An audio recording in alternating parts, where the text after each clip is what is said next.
Sunday afternoon AFL Mother's Day edition, and today the Kangaroos versus Adelaide. Between them, the two clubs winning the last three AFL premierships, the Crows victorious in 97 and 98. A very good afternoon, everyone. Welcome to the MCG. A little bit of a hoodoo ground for Adelaide because they've only defeated North Melbourne, now the Kangaroos, on just one occasion. And I'm sure you remember that was in the grand final of last year. But on three other occasions, the Crows have gone down by 4 points or less. So it all points to a very exciting clash here this afternoon in the grand final rematch. Let's check the AFL ladder as it now stands with a few games to complete the round. And the ladder sees Adelaide 4-2 from their 6 matches so far, currently lying in 5th place on the ladder, a percentage of 110.7. The Roos, we have to go down a little bit. They're 3-3, currently in position number 11, and a percentage of 99.5. The 1999 AFL Coca-Cola Premiership season, proudly brought to you by Telstra, making life easier. The McDonald's Footy Burger, the double quarter pounder with cheese. Foster's Light Ice for extreme refreshment. And the new Mitsubishi Magna 3.5, the next generation. This man knows the MCG pretty well. KB, good afternoon. Good afternoon, Pete. And I tell you what, I wouldn't mind calling the MCG a hoodoo ground after winning 2 premierships on it back to back. No, but it's interesting, isn't it? Their record here, all been close matches by and large. Yes, and of course last year we saw the grand final where North Melbourne absolutely dominated the first half. I thought it was a bit like Muhammad Ali and George Foreman. I thought they punched themselves out at half-time, and Adelaide, of course, came over the top. We see North Melbourne out on the ground at the moment. Jason McCartney there on screen. He crossed over with Mark Stevens, and last year, of course, Mark Stevens, a member of the Crows premiership side. And Corey McKernan. A lot depends on Corey McKernan, because we know that Wayne Carey is not playing. He's out of the grand final side from last year. McKernan's such an important player for them, along with Archer, who has taken over that mantle as the spirit of North Melbourne since Wayne Carey has been out. And King comes back. This is his second game back. It's very important that King does give that drive and rebound from the half-back line. Who knows, he may even pick up Darren Jarman. And Matthew Capuano, a very, very important player for North Melbourne. And Cameron Mooney plays his first game today for North Melbourne. His brother Jason Mooney plays down there at Geelong. So North Melbourne, 5 players out of the grand final side from last year. Yes, and 3 changes from last week too. Mooney, as you said, was one of them. Malcolm Blight, well, he has had a foot in both camps, hasn't he? And a short time ago, Richard Osman caught up with him. Well, Malcolm, you find yourself at 4-2 at this stage of the season. Kangaroos 3-3. Obviously a very important game for both clubs. Yes, it is, Richard. We've had some great games over the last couple of years, and I'm sure this one's going to be no different.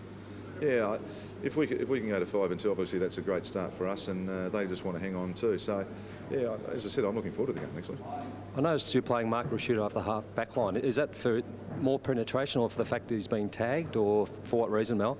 It's a bit of everything. We probably have a bit of a rotation system through the middle of the ground, and if someone gets busy for us, they usually drop someone on. So hopefully we've got that flexibility at the back that we can swap guys around, and Mark's just going through that at the moment, and he's playing very well. One of your young fellas, Brett Burton, what can you tell us about him? It looks like he's got a fair bit of class. Yeah, he has actually. He sat the last couple on the bench, but he's come on and done something for us. He can play forward, back, or as we found out the other day, he can play on ball as well. So, yeah, look, he's only a young fella and he's just learning his way, but his contribution's been terrific. Obviously, a grand final replay from last season. Has the build-up been any different back home? Look, it probably has for us. We had to play Port last week, so that was a fair bit of build-up for that one. So this one's really, I wonder where the Crows are at. Is a bit like Adelaide, I think, would be thinking that. Sure. Thanks, Malcolm, and good luck for today's game. Thanks, Richard. Well, we're all wondering, Kev, where the Crows are at the moment. They've played the Roos here on 5 occasions, and it's currently 1-4. They'll be out to improve that this afternoon. And Robran, that man there, he could be a key. Well, he booted 5 goals last week, and when he's playing well at centre-half forward, he is a very, very good player. He does go through patches where he does struggle, but we know he's a thumping kick, and when he's marking well, he also does kick goals. We can see Andrew McLeod there. Norm Smith medalist. And this ground he absolutely loves. I don't think this is a hoodoo ground for McLeod, and we see the Adelaide side. Jarman has been in marvellous form this year, and it's going to be interesting to see who they get to pick up Darren Jarman. Pittman in the ruck, this is where he has been terrific. Of course, they've lost Wren and also Ben Marsh from the premiership side last year, both out with knee injuries. But Pittman is a very, very good player. I know that he got criticised there once by Malcolm Blight, but he's answered all of his critics. Well, it did work because he's come back and he's been magnificent. Rashuda has been playing on the half-back line this year, but I think this is the good thing about Malcolm Blight's coaching. He is very unpredictable, Malcolm Blight. Who he play at full forward, who he plays in the centre of the ground. He just mentioned that he might rotate people through the centre of the square. He's very good at coming coming up with something that is unusual and catches the opposition out. Let's see what he does today. One change in Adelaide, Connell in, Bond out. Peter McKenna joins us in commentary this afternoon. The Crows out on the ground. We'll take a break and be back with the first quarter after this.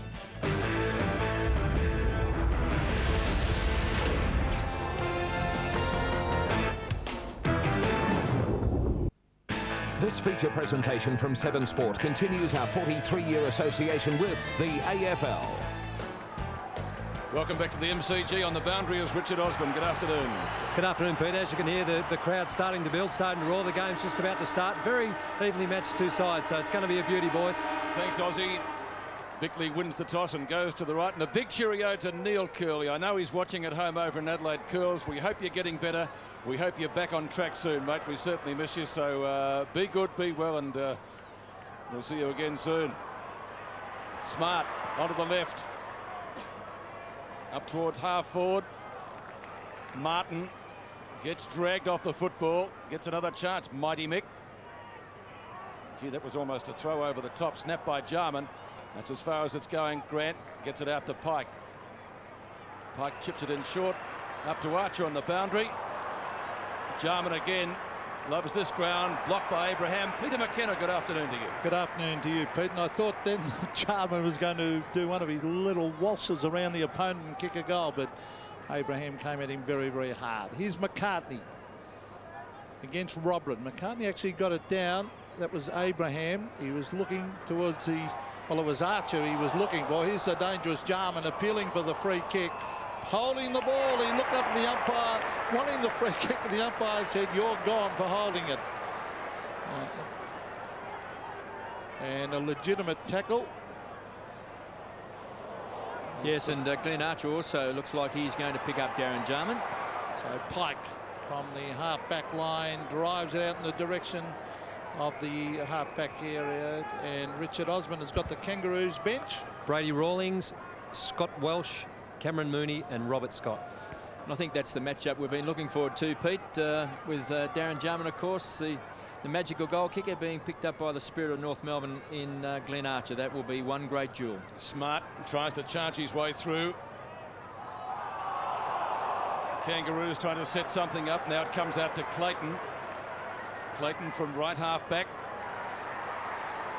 Now they go forward again. Pick up towards half forward. Opportunity for Scholl. Gets grabbed. Did he have the football? Bassett trying to paddle it forward.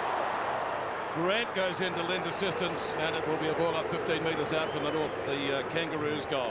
Still just no didn't score. quite get the bounce he wanted then, Pete. He wanted the ball to roll on, but instead it sat up in the air a little bit too high, and that put Scholl under a lot of pressure then. Scholl back into the side today. One of 3 changes for the Roos. McCurtain to take on Pittman.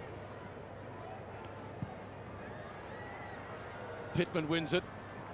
Goes defensively for Caven. Caven onto the right. Brings it up towards only where Shannon Grant takes the mark.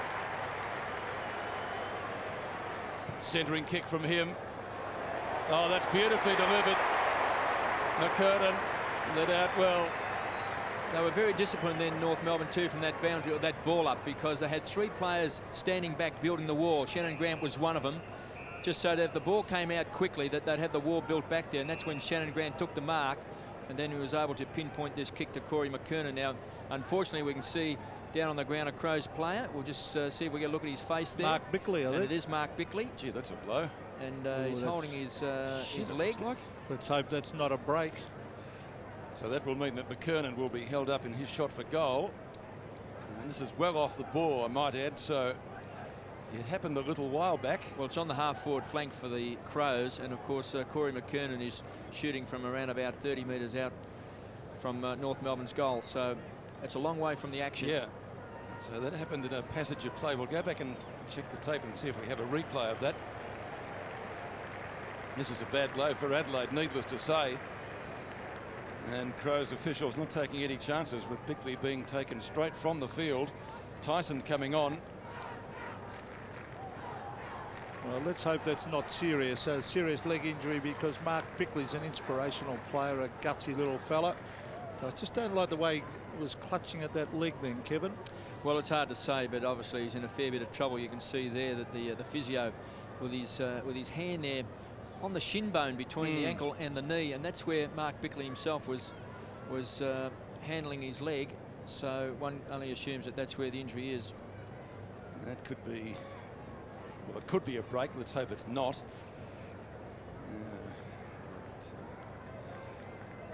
And Bickley in a good deal of bother.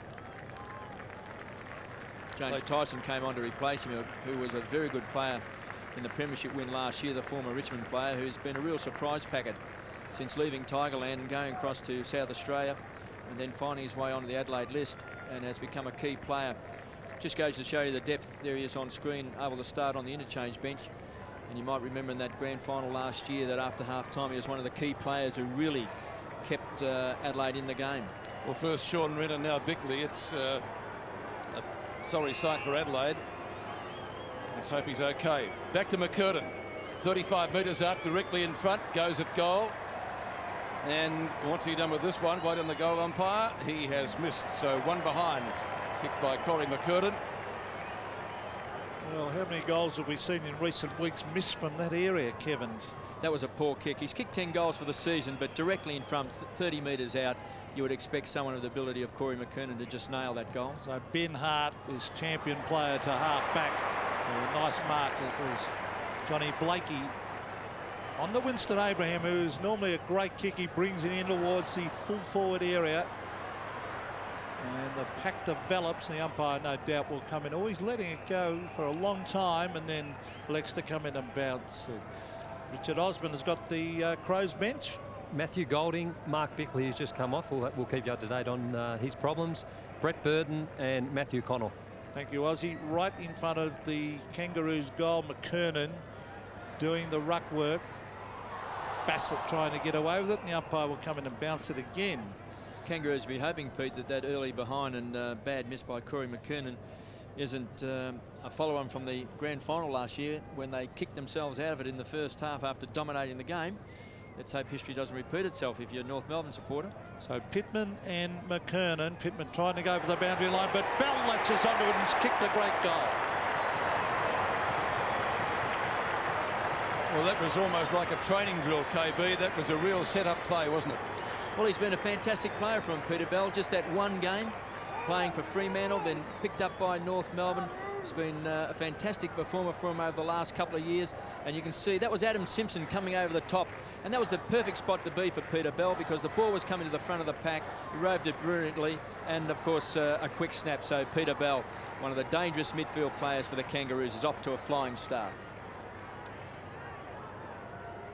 Peter Bell kicks the first goal of the game for the Kangaroos, and they're off to a good start. Now there's a whistle. Costa's put the ball forward, but it's coming back. It's going to be a Crows free kick. And probably will go to Pittman, will it? Yes, it will. It was poor checking also by the Crows defence then to allow Peter Bell just have that straightforward run into goal. Archer has his name written all over it and takes the mark at centre half back in front of Stevens. Got plenty of options. Martin takes the mark in front of Jarman. Martin from left half back. Staged free kick, McKernan. The advantage paid. Stevens, Scholl, sticky fingers, marks in front of Bassett. Great kick. Well, he's a very versatile player, Craig Scholl. First started his career as a wingman and as a half-back, but then has gone to full forward over the last few years and has done very well on occasions for North Melbourne. And Bassett there, who last year finished 10th in the Crows' best and fairest after only playing half the season. They've got a high opinion of him, but Scholl, a dangerous player. From 48 metres for the Kangaroos second, and he has kicked it. Every time I've seen Scholl play on the forward line, particularly at full forward, he's done well, and he started off in fine fettle today with that mark and goal. Well, Mick Martin from the last line of defence. What I like about Mick is that he never gets his ambitions and capabilities mixed up. He generally kicks the ball long. It was a good piece of acting there by Jason McCartney. They paid the advantage, and Anthony Stevenson. The ball finally finished into a very open forward line. There was just Scholl and Bassett on that forward line then, so it'll be pretty difficult for Bassett if the ball keeps coming in like that, playing on a player like Scholl. Richard Osborne, you got an update on the injury to Mark Bickley? Yeah, thanks, KB. I just spoke to the Adelaide Crows club doctor. A very badly sprained ankle. At this stage, doubtful that he'll come back on. Well, that's probably good news. Good news and bad news, isn't it? It's only an ankle, because they certainly, you can recover from them a lot quickly. Trying to get away with it then was Gallagher. He's lost it though. Winston Abraham, a daisy cutter down towards Scholl again. Now the umpire's paying the free kick back on towards centre wing, and it looks like it's Bell or Stevens. Let's see. In fact, it's Grant. Grant kicking it to Stevens. They're looking dangerous north. A low trajectory kick is a beauty, but that is a good mark taken by James, chipping across in front of McKernan. Now Brett James, former Magpie of course, finds David Pittman. So Pittman at half-back goes for the chip pass, and he finds Andrew Eccles, one of the many players that have come out of the under-18 competition. He was with the Northern Knights. Quick kick from Hart to James, to half-forward looking for Robran. No mark. The ball hits the deck. Here's Nigel Smart dodging and weaving. Well played by Smart. Bends it back, but racing back to take the mark is Matthew Capuano. On to Grant. Didn't I see him at a long sleeve jumper a short time back? He's changed it. Up towards centre wing. That is a beautiful kick by Grant. That's the second great kick he's given to Corey McKernan. McKernan on centre wing. Gee, unloads with a bomb. Down towards left half forward. 1-on-1 contest. No one can take it. Gallagher. Quick hand pass. On to the left is Simpson. Chance for the Roos again. Bell, can he kick his second? It's going close, but just to the left-hand side from Peter Bell. So his tally for the game early in the first quarter is 1 goal 1. Malcolm Blight looks on. 1 goal 1 from 2 goals 2. Adelaide yet to score. The grand final rematch. Not the crowd we had for that game last year, predictably. Pittman in front. Got a couple of hands to it. Kane Johnson quickly up towards centre wing. Missed Eccles. Gives the chance to Pike. They'll be more than content to see that over the boundary line, right in front of our commentary position next to the interchange gates. Well done to Martin Pike. There was 3 against 1. He took the bit between the teeth and just charged at the ball and straight out of bounds. Great stuff. You nearly would have got a touch there, Aussie, I think, wouldn't you? Not on Mother's Day, mate. Ruck infringement here, and it will be a free kick to Capuano. I think he's going to take it. He is. Capuano short of left centre wing. Missed a few games through injury earlier in the season. Coming back to some of his best form. Boots it long up towards half forward. McKernan again got a hand to it. Couldn't complete it. Chance for Hart. Hart up towards the Crows right half forward flank. Fickle bounce. Clean bowls Robran. And McCartney pumps it back to Capuano. He decides to go for a run. So Matthew Capuano, an important player in this Kangaroos side. It's flipped over the back. Young Gallagher gets in a quick hand pass, but North have got it. It's the pace of Harvey. Has a bounce. He can go over the top. He does so. Peter Bell racing in. He stops it low, and he has kicked his second. Well, they're doing very well midfield, the Kangaroos. We see Harvey there on screen. He's a very sharp, small player, and Peter Bell's already kicked 2 goals. So it's working very well midfield. McKernan also as a target. And we see here some unselfish play there. He just had that casual bounce to draw the opponent so that Peter Bell could kick this easy goal. So this is a fantastic start by the Kangaroos. We've seen them start very well in other games this year, Pete. It's later in the game that they've started to struggle. Again, a good start by the Kangaroos. Bell 2 and Craig Scholl 1, and Adelaide yet to score. So not a good start from them, particularly with their captain Mark Bickley off the ground with, as Richard Osborne told us, an injured ankle. That's the good news and the bad news. It looked as though it could have almost been a broken leg, but he has an injured ankle. Let's hope it's not too serious. So a bounce again. Capuano wins it, trying to get it to Simpson. Not successful. Gee, that's almost a high tackle. It is a high tackle. It will be a Crows free kick to be taken down there by Mark Rasciuto. 98 best and fairest. Tried to find Stevens, gets Robram instead. Now snap down there by Tyson Edwards, and rushed through for 1 behind by Archer, and that's Adelaide's first score. A rush behind as we approach the halfway mark of the first quarter. 11.5 minutes remaining in the term. Number 28 for the Roos is Pickett. He kicks into the outer side. Yes, and in sensational form, Byron Pickett driving long, a 60-metre kick. He was looking for McCartney. He'll be trying hard against his old club. Gets it out to Blakey. Now Anthony Stevens. They've got plenty of strength midfield. He brings it into that half-forward corridor. It's thumped away. Here's little Peter Bell again. He's doing very, very well. Shannon Grant on the left. Bends it back. He's kicked the goal. All North on fire.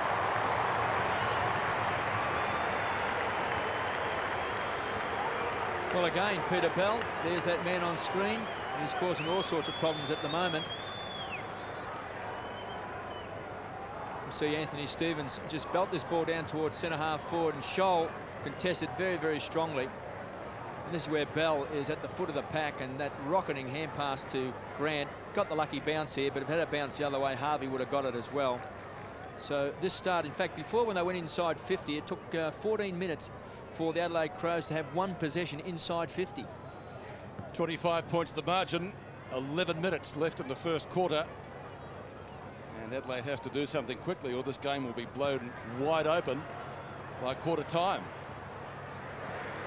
Comes to the edge of the square again. Bell. Grant around McLeod. Kicks inside 50 again. A 2-on-2 contest. Bassett might go off the ground. He can't. Scholl snaps for his second. It bounces and bounces through. 5 to the Roos.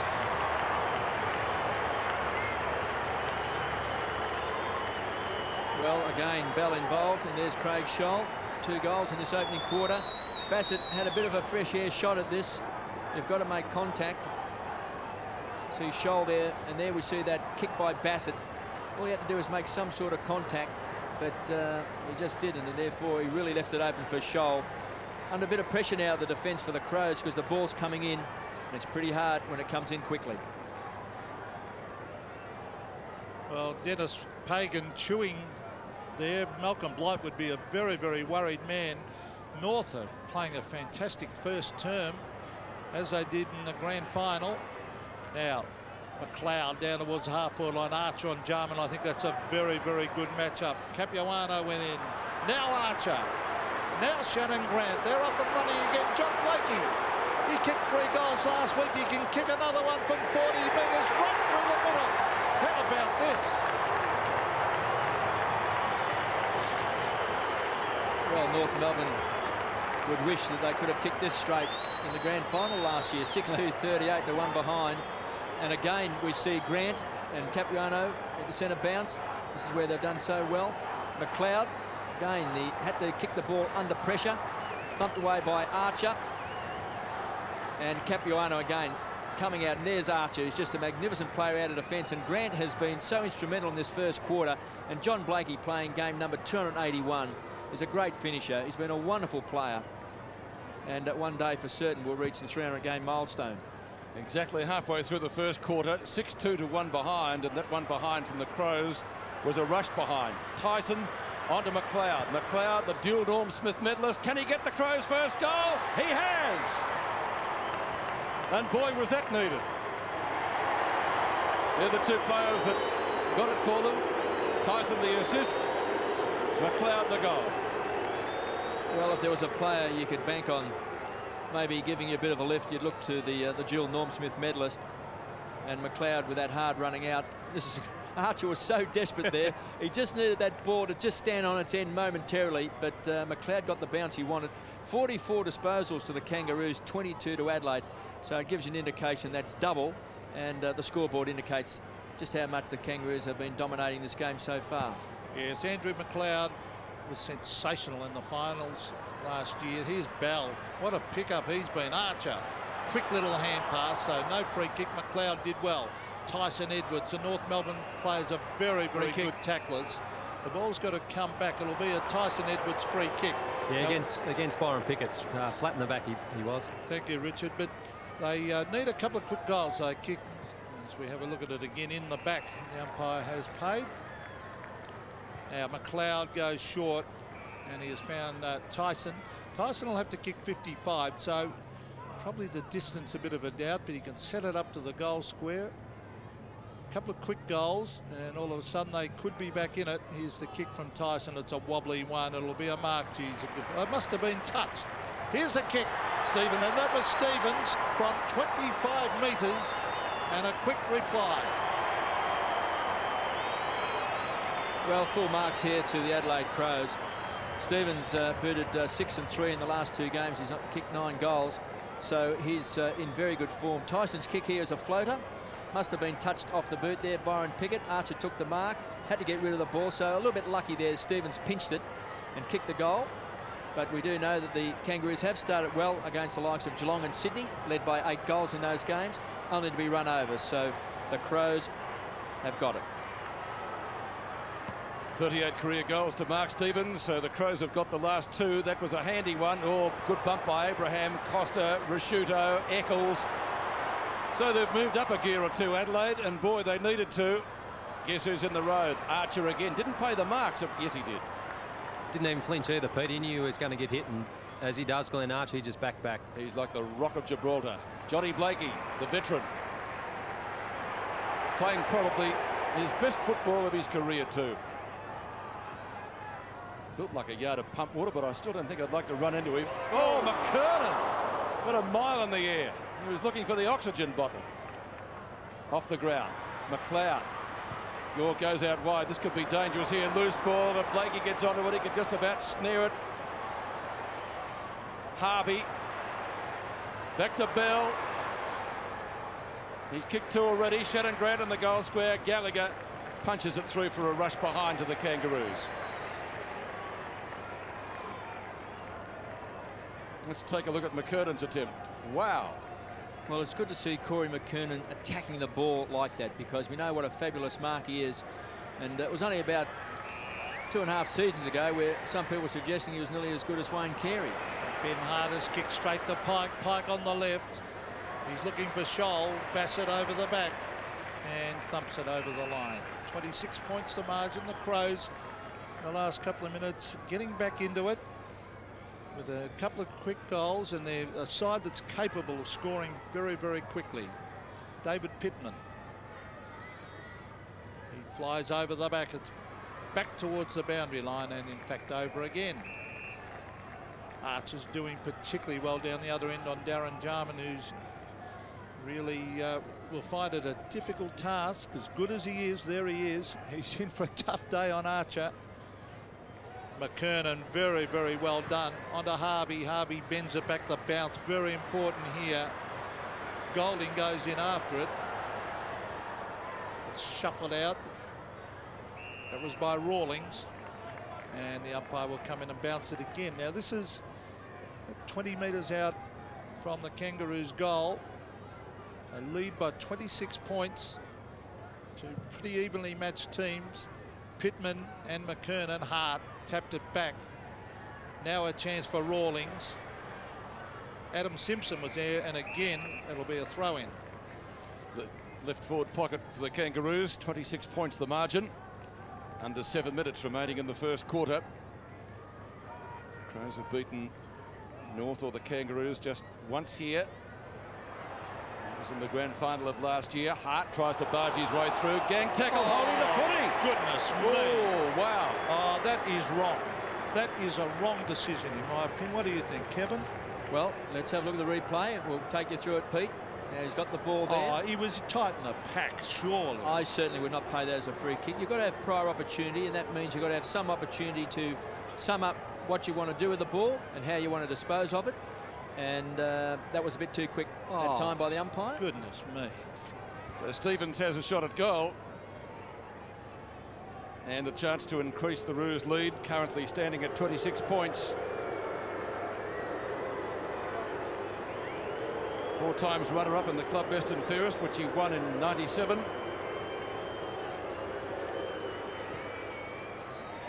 Off the left, gets the goal. Well, that decision was a little bit too hot that time on Ben Hart.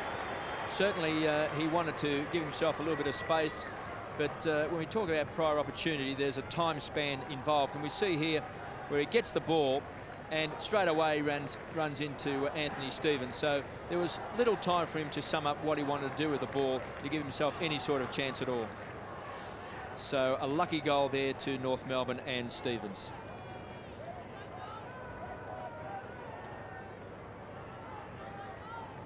There's Anthony Stevens, who laid that tackle, and Ben Hart, who would be extremely disappointed with that decision.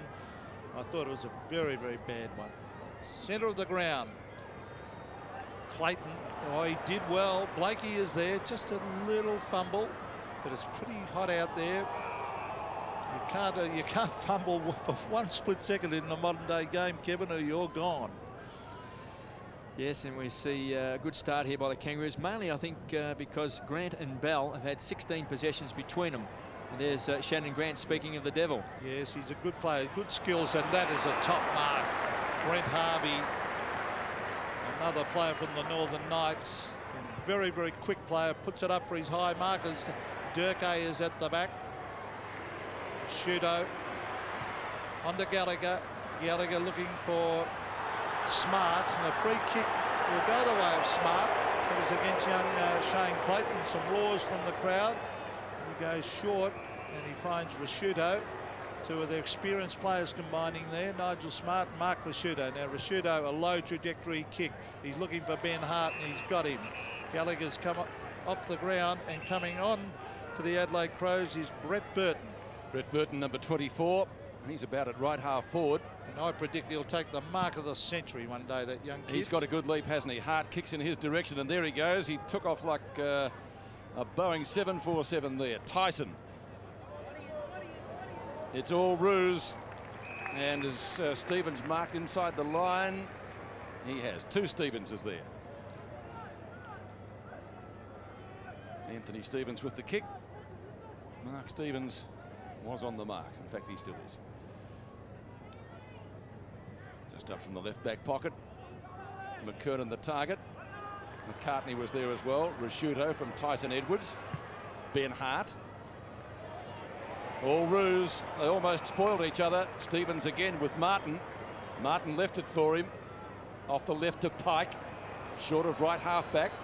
Over the head of Tyson. Pike kicks to centre wing. Blakey is there. Beautiful judgment. Clear of McLeod. That's hard to do. Long towards right half forward. Bassett, the only one there, runs into trouble, runs out of trouble, runs out of bounds. So the throw in right on 50. Right half forward for the Roos. 3.5 minutes remaining in the term. Already kicked a goal. Johnny Blakey gets on his bike quickly to get clear of the dual Norm Smith medalist. Chance for Harvey. Oh, that is a magnificent kick. What a goal. Fantastic snap. Right on the boundary line. 8-3 to 2-1. Well, he's a very dangerous player, Harvey. We might remember when we first saw him across there in Adelaide at Football Park when he came to the side and kicked 5 goals in a fantastic display. So he certainly is a goal kicker. There's no doubt about that. He's kicked 5 goals leading into this game. Injury worries Gary for Durkay coming off. The Roos as well. And Scotty Welsh will come on. He's a very dangerous player, Scott Welsh. Takes a very strong overhead mark. And in fact, the Kangaroos have taken 5 marks inside their 50. The Adelaide Crows yet to take a mark. Well, here's Peter Bell. He's doing very, very well. Kicks on the left. Now, oh, the bounce is important here. It's going to go the way of Harvey. Oh, he gets it to Rawlings. It's another goal to the Kangaroos. Well, Brady Rawlings, and that was a cruel bounce for Adelaide, Kevin. Well, you've got to have the players there. I remember Tom Hafey always saying that there's no such thing as a lucky bounce. If you've got enough players around the ball, it'll certainly bounce into your lap. And James there, maybe he could have ran a little bit harder at it and try and smother the ball. Maybe he just hoped that he was going to get the ball. Came back to North Melbourne, and there's young Jade Rawlings, of course. Brady Rawlings, his brother Jade, plays with Hawthorn. And already it's the Kangaroos' best ever first quarter against Adelaide, beating 7-4, which they kicked in round 6, 1998. Also here at the MCG. A record-breaking day for the Roos. Tackled by Smart. The ball jarred free on centre wing. Johnson gets boot to it quickly. Down in front of the smokers stand. Archer again runs out of trouble, runs into trouble. Good tackle by Tyson Edwards.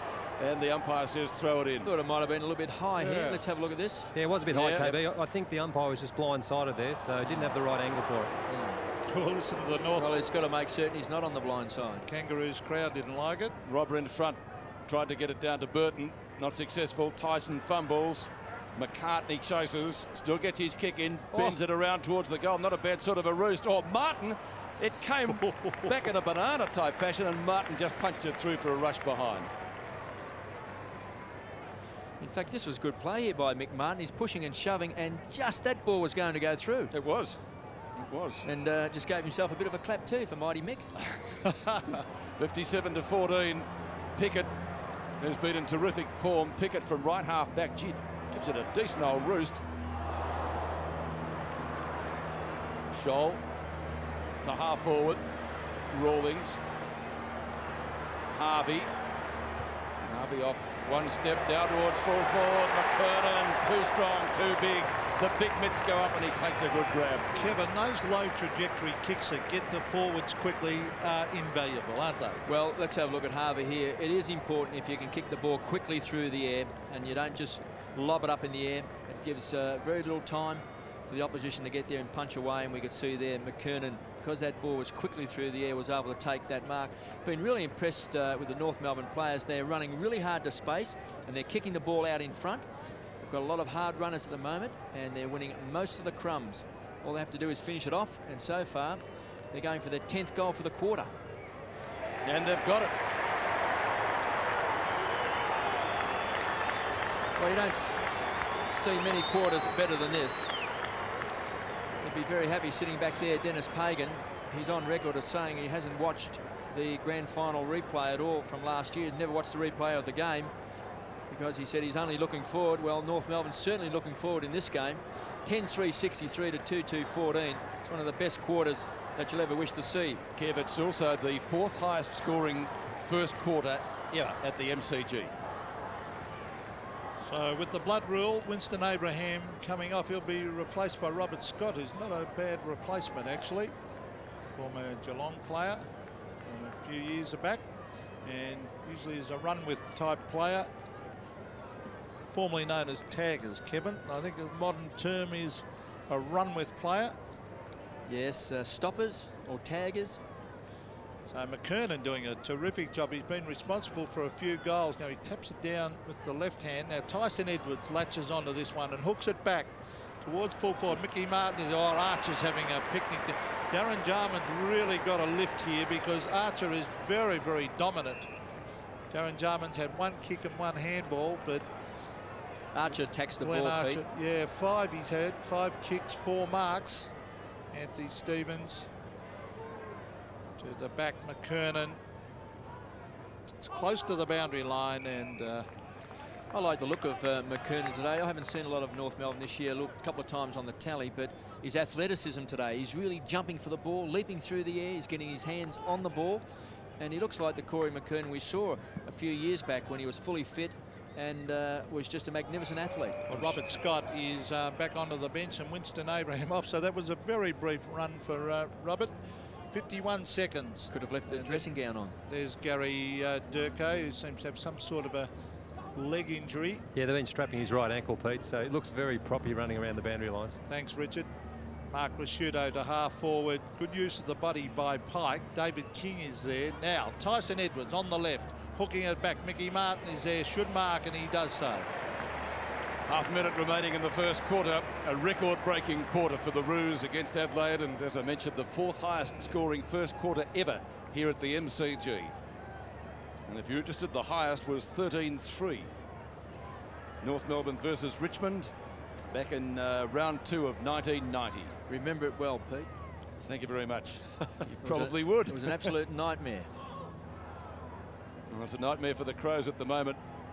Abraham, they work it around. McCartney, Rasciuto in front of Shannon Grant this time. Kicks to Stevens. Archer got a ride, gives away the free kick. Stevens will take it. The funny thing, if he took the mark, it would have been paid, wouldn't it? So Archer being free kicked. Personally, I wouldn't have paid a free kick there. I think that he had his eyes on the ball, going for the ball in a legitimate manner, and therefore the free kick shouldn't have been paid. To me, there wasn't a separate movement by Archer to either jump in then go for the mark. To me, it looked like it was all in the one action. Right, well, Archer being free kicked, that's the only mistake he's made in the first quarter. Stevens, a chance, but he'd have to kick it a country mile. not impossible. Gets very close to the man on the mark. It's not going to make the distance. 3 Kangaroo fists ensure that. What a quarter by the Roos, blowing the game wide open and blowing the Crows out of the ballpark virtually. You'd reckon 10-3 to 2-2 at quarter time. And Dennis Pagan not smiling, but he would be a very, very happy man with that quarter. Almost a perfect quarter of football from the Roos. And that man on screen there taking Darren Jarman out of the contest. And he, I think Kevin would agree, his best spot, Glenn Archer, is back there in defence. Well, he can play anywhere. We saw him so good up in Sydney a couple of weeks ago. But a fantastic opening quarter. 63 plays 14. Kangaroos by 49 points. The equal 4th highest first quarter of all time at the MCG, scored by the Kangaroos, leading the Crows by 49 points. Craig Scholl 2 and Peter Bell 2 are the leading goal kickers. Mark Stevens 1 and Andrew McLeod 1, the goal kickers for the reigning premiers. The bad news for Adelaide, Mark Bickley leaving the ground in the early moments of the match with an ankle injury and hobbling around out of the rooms on crutches to a place on the boundary. Let's hope that it's not serious. Let's go down to the boundary line now for his quarter-time report. Aussie. Well, a fantastic start for the Kangaroos. 8 goals in front at quarter time. To say that the Adelaide Crows looked a little shell-shocked in the huddle would be an understatement. I suppose after seeing Sean Wren go down and now their skipper Mark Bickley go down, not the ideal start for the boys, but full credit to the Kangaroos. They're looking $1 million at this stage. Yes, more than $1 million, and that shot there perhaps sums up the Crows' day so far. Let's hope that they can come back. Kevin, what would you do with Jarman? He's going to struggle, I would think, against Archer. Would you think about putting him midfield, or? Well, if in fact he can't fire on the forward line against Archer as we get into this second quarter, I'm certain that Malcolm Blight will use Darren Jarman in some other avenue out in the field, whether it goes into the midfield, and see if he can. First of all, he's just got to pick up a couple of touches. If he can pick up a couple of touches, lift the confidence, then that's important to Darren Jarman. At the moment, Glenn Archer's so strong overhead. The ball's just been coming in so-so. Yep. Archer reads it well and is very strong, as we say, at attacking the ball and is very, very strong mark. But from the Adelaide Crows point of view, they'll probably be reminded of the fact that North Melbourne led Geelong by 8 goals and lost the game, that they were 8 goals in front of Sydney and they lost the game, that these games are very, very winnable. In the grand final, they dominated the game for half a game. We came back and won the game. So when you're looking at a dual premiership side, they've got a great deal of confidence in themselves, and they'd be looking at still winning this game. Well, just looking, as you see young Burton there against Mickey Martin, he's obviously gone to full forward, and Jarman has gone into the middle as we thought. Well, that gets a few touches and a bit of confidence. Start of the second quarter, the Kangaroos leading by 49 points after a record first-term score here against the Crows. Stevens gives chase. He won't get there first. He might still get his hands on the footy. Claimed by James, claimed by Stevens. The tackle was too high, according to the umpire, and a free kick just outside the centre square to be taken by Adelaide. Definitely too high, this, as you can see. Caught high. Nigel Smart tries to run on after the free kick. Comes unstuck. Abraham, outside 50, centres the ball. And that's a good mark to Ben Hart. Eyes on the footy all the time. Looking for Robran, finds him, marks in front of his teammate Johnson. Now he's come over the mark or around the mark. He gets around Clayton. Robran from right half back. Oh, badly directed kick to Peter Bell. The early start of the first quarter, he finished up kicking 2 goals. Capuano on centre wing drives the Roos, thumping drop punt up towards full forward. Oh, is that a mark? I think it is to McKernan. We've also moved Mark Rasciuto to full forward for the Crows, and Robin looks like now he's playing in defence. Here's McKernan on the way down. That's a terrific grab. 4 marks, 3 kicks and 2 handballs to Corey McKernan so far, and he's kicked 1 goal 1. Now that's not a good sign. So it's not a knee. Gavin Brown came down last night from a mark and seemed to have some sort of a knee injury, a strained medial, and McKernan's not looking too good. Playing some of his best football for a while, and I think you mentioned that, Kevin, the first quarter. He was jumping, leading, marking. Well, just like he did in that pack then. He's been very athletic and he's attacked the ball and he's been as confident as I've seen him. So this is a blow to see McKernan leaving the field, and we can see him limping there. Let's hope it's maybe just a bruise, that it's nothing structurally wrong with Corey McKernan, because it was good to just see him back into that tremendous form that we saw him where, well, he nearly won the Brownlow medal, apart from being suspended. In 96, yeah. And today is as good as I've seen him move for a long time. Don't like the way he's hobbling off. No, I don't either, but Richard Osborne will get some news on that for us shortly. So Grant takes the kick and capitalises. Grant kicks his second goal, and he should thank Corrie for that. 11-3 to 2-2. And the Roos go further ahead. Well, we've got Bickley down in the first quarter and McKernan down in the second. It just seems to lock up a knee, to my way of thinking, or lands heavily on it. And a whack across the chops as well.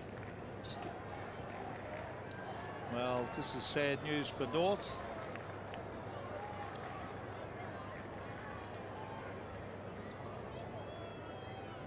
Well, Corey McKernan seems to be in a lot of pain there, and just let's hope that is not the dreaded knee injury. The fact he could hobble off, but be a medial ligament, but we won't surmise. We'll try and find out. That's Connell on the Goodwin.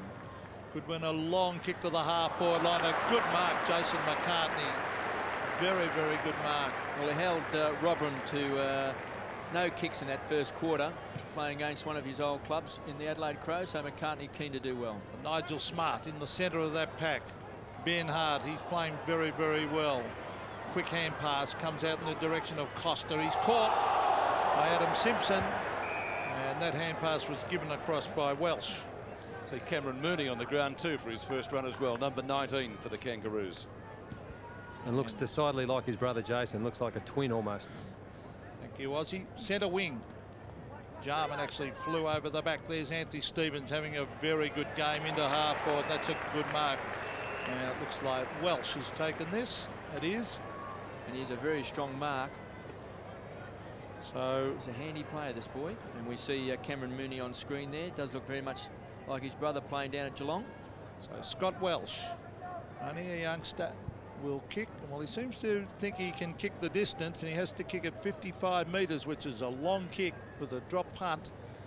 Let's see if he's as good as he's. Seems to be very confident. That's a beautiful looking kick. That is a great kick for a goal. Well, he's been a little bit off target this year. He had 3-8 coming into this game.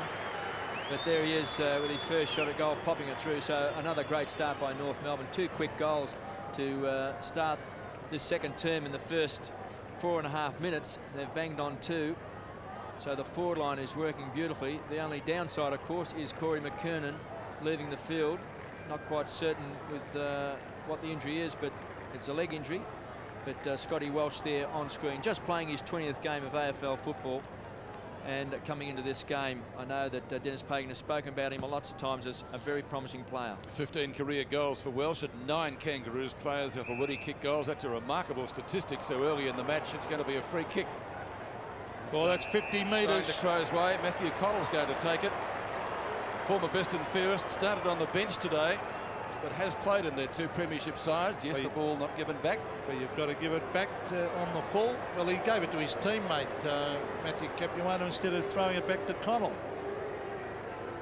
Boys, with Corey McKernan, it seems as though it's his left hamstring. They're working feverishly on his left hamstring. Well, that's, again, that's good news and bad news, isn't it, I suppose? Better than a knee. It didn't look too good when he landed. But Connell with the kick for the Crows' third. Goal umpire moves across because it's hit the post. So 1 behind. Gee, it's an unusual way to do a hamstring, isn't it? It's normally on the stretch, on the sprint, that you do a hammy, but not in a marking contest. King. Haven't seen too much of him today, but then again, the ball hasn't been down that end a lot. Mickey Martin. Just up from the left back pocket. Big pack of players. Bell robes it beautifully. Smart running with the fight of the ball. Harvey reads it best, gets around James, decides to centre it.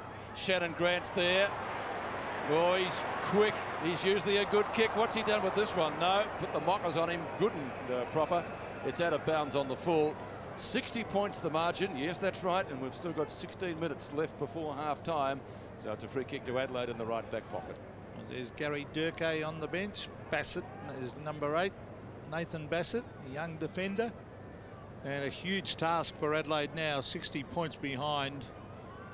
And I think North will be thinking back to that grand final. If only they had have kicked so straight early when they were very, very dominant and couldn't put Adelaide away. Then Adelaide came back so brilliantly, Kev. No, it reminded me a lot of the rumble in the jungle when Muhammad Ali was fighting George Foreman, and George Foreman just punched himself out, and that's how it looked with North Melbourne, I reckon, in that grand final. They were just punched out after half-time. They had that much of the play, but they just couldn't score enough on the scoreboard. Robrin to Smart. Connell transfers play here. He's looking for Pittman. He gets a favourable bounce. This is David Pittman, just gets his boot to it. In towards half forward to Mark Stevens.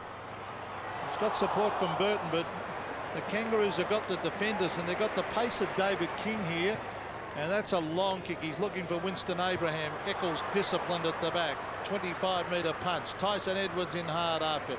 McLeod we haven't seen a lot of McLeod so far. There's a quick hand pass coming out. Now it's Connell. Back it comes to Robin. He can kick from 45 metres. Mickey Martin's in front. He dropped the mark. Oh, you've got to hold the mark. Gee, we've seen a lot of this lately. We have. This goes through his hands here, and you can see he hits the turf. Well, he definitely dropped it. Laid it like an egg. McCartney in the right back pocket. He'll have to step up with McCurtain off the ground. Richard Osmond tells us it's a hamstring injury. Blakey from the back. Might have been fringed down there on Goodwin. You better give it back, otherwise it'll be another 50. Umpire telling him where the mark is. Kicks to Eccles.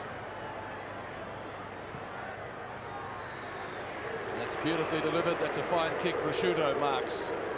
Not on 50, but right on the boundary line. Well, he was moved to full forward at quarter time. Darren Jarman into the midfield, and Robin, of course, also moved into defence. So Malcolm Blight swinging the side around completely to try to get some drive. As you can see there in the top left-hand corner, 60 points the margin, and we're not halfway through the second quarter. Rashuto from 50 gives it a chance. It's on the ride. It's there. Good kick. Good goal. Third goal to Adelaide, but boy, do they need some more. The difference back to 9 goals. Well, that was just a super kick, and Rashuto has gone to full forward before for the Crows. So I can remember when Tony Modra was playing with the Crows, and often he was out injured, they put Rashuto to full forward, and he was quite successful there. Been playing mainly half-back flank this year, but that was a kick when it was needed.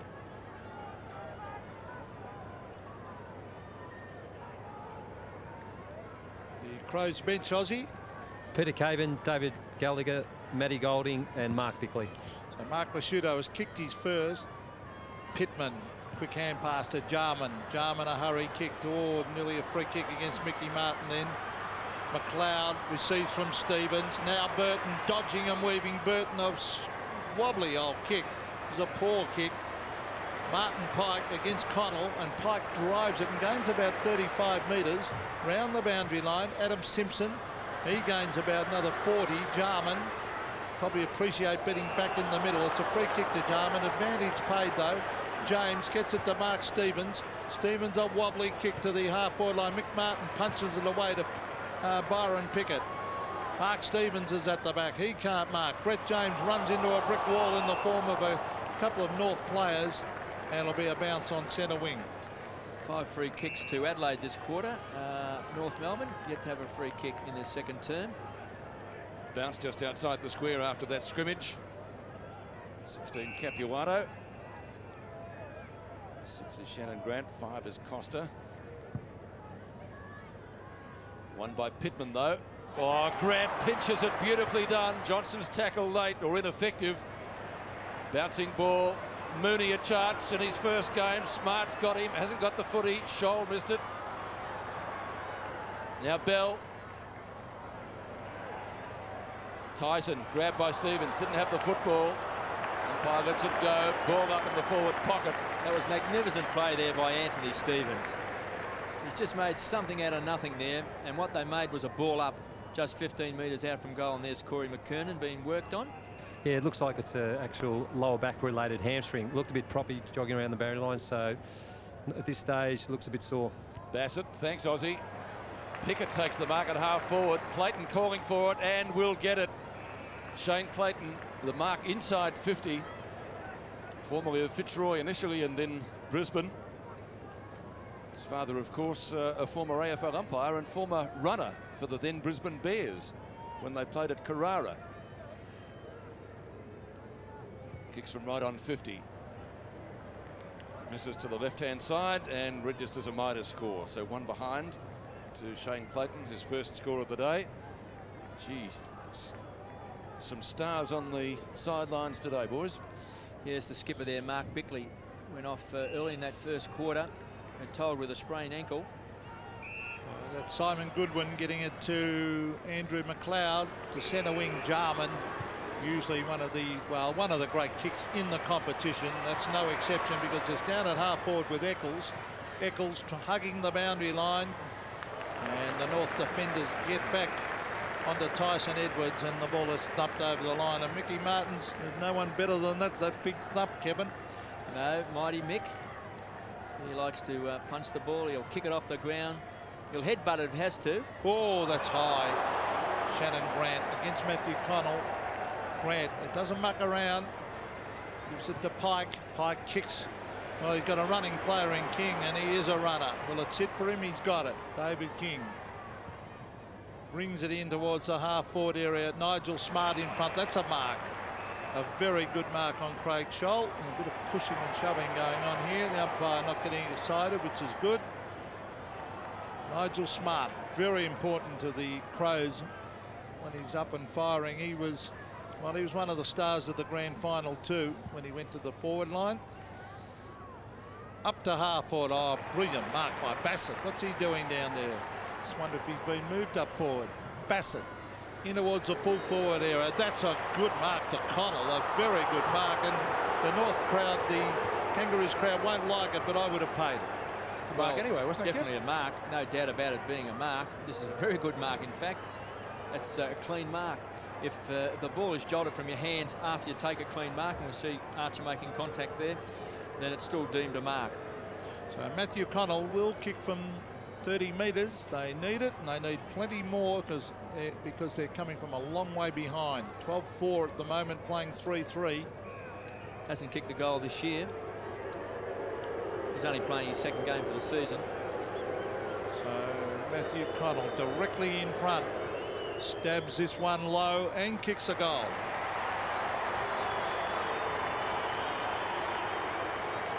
One goal, one to Matty Connell. A poster earlier in the quarter. Some better signs here for the Adelaide Crows. Inside 50, 21 times each. And there's Bassett taking a very fine mark. Got some big raps on Bassett with the Adelaide Crows. And this is indeed a pretty good mark here by Connell. He would have known they were charging at him. So maybe some good signs here. There's a long way to go in this game, Pete. Not out of it, you say, but a long way behind. Anything's possible in football if they can maintain their momentum. That's the big if, Pete. And I asked the question where he's playing. He's gone back to full back. So Blighty throwing them around, trying to get some drive. It's been a little bit better this quarter. Pittman can't break clear. Costa nearly had his head taken off. He'll take the free kick for Adelaide. Kim Costa just wide of the circle. Looking around for options.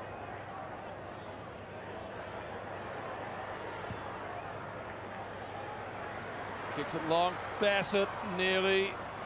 Tyson Edwards onto the right. Good snapshot. That's a goal. Great kick.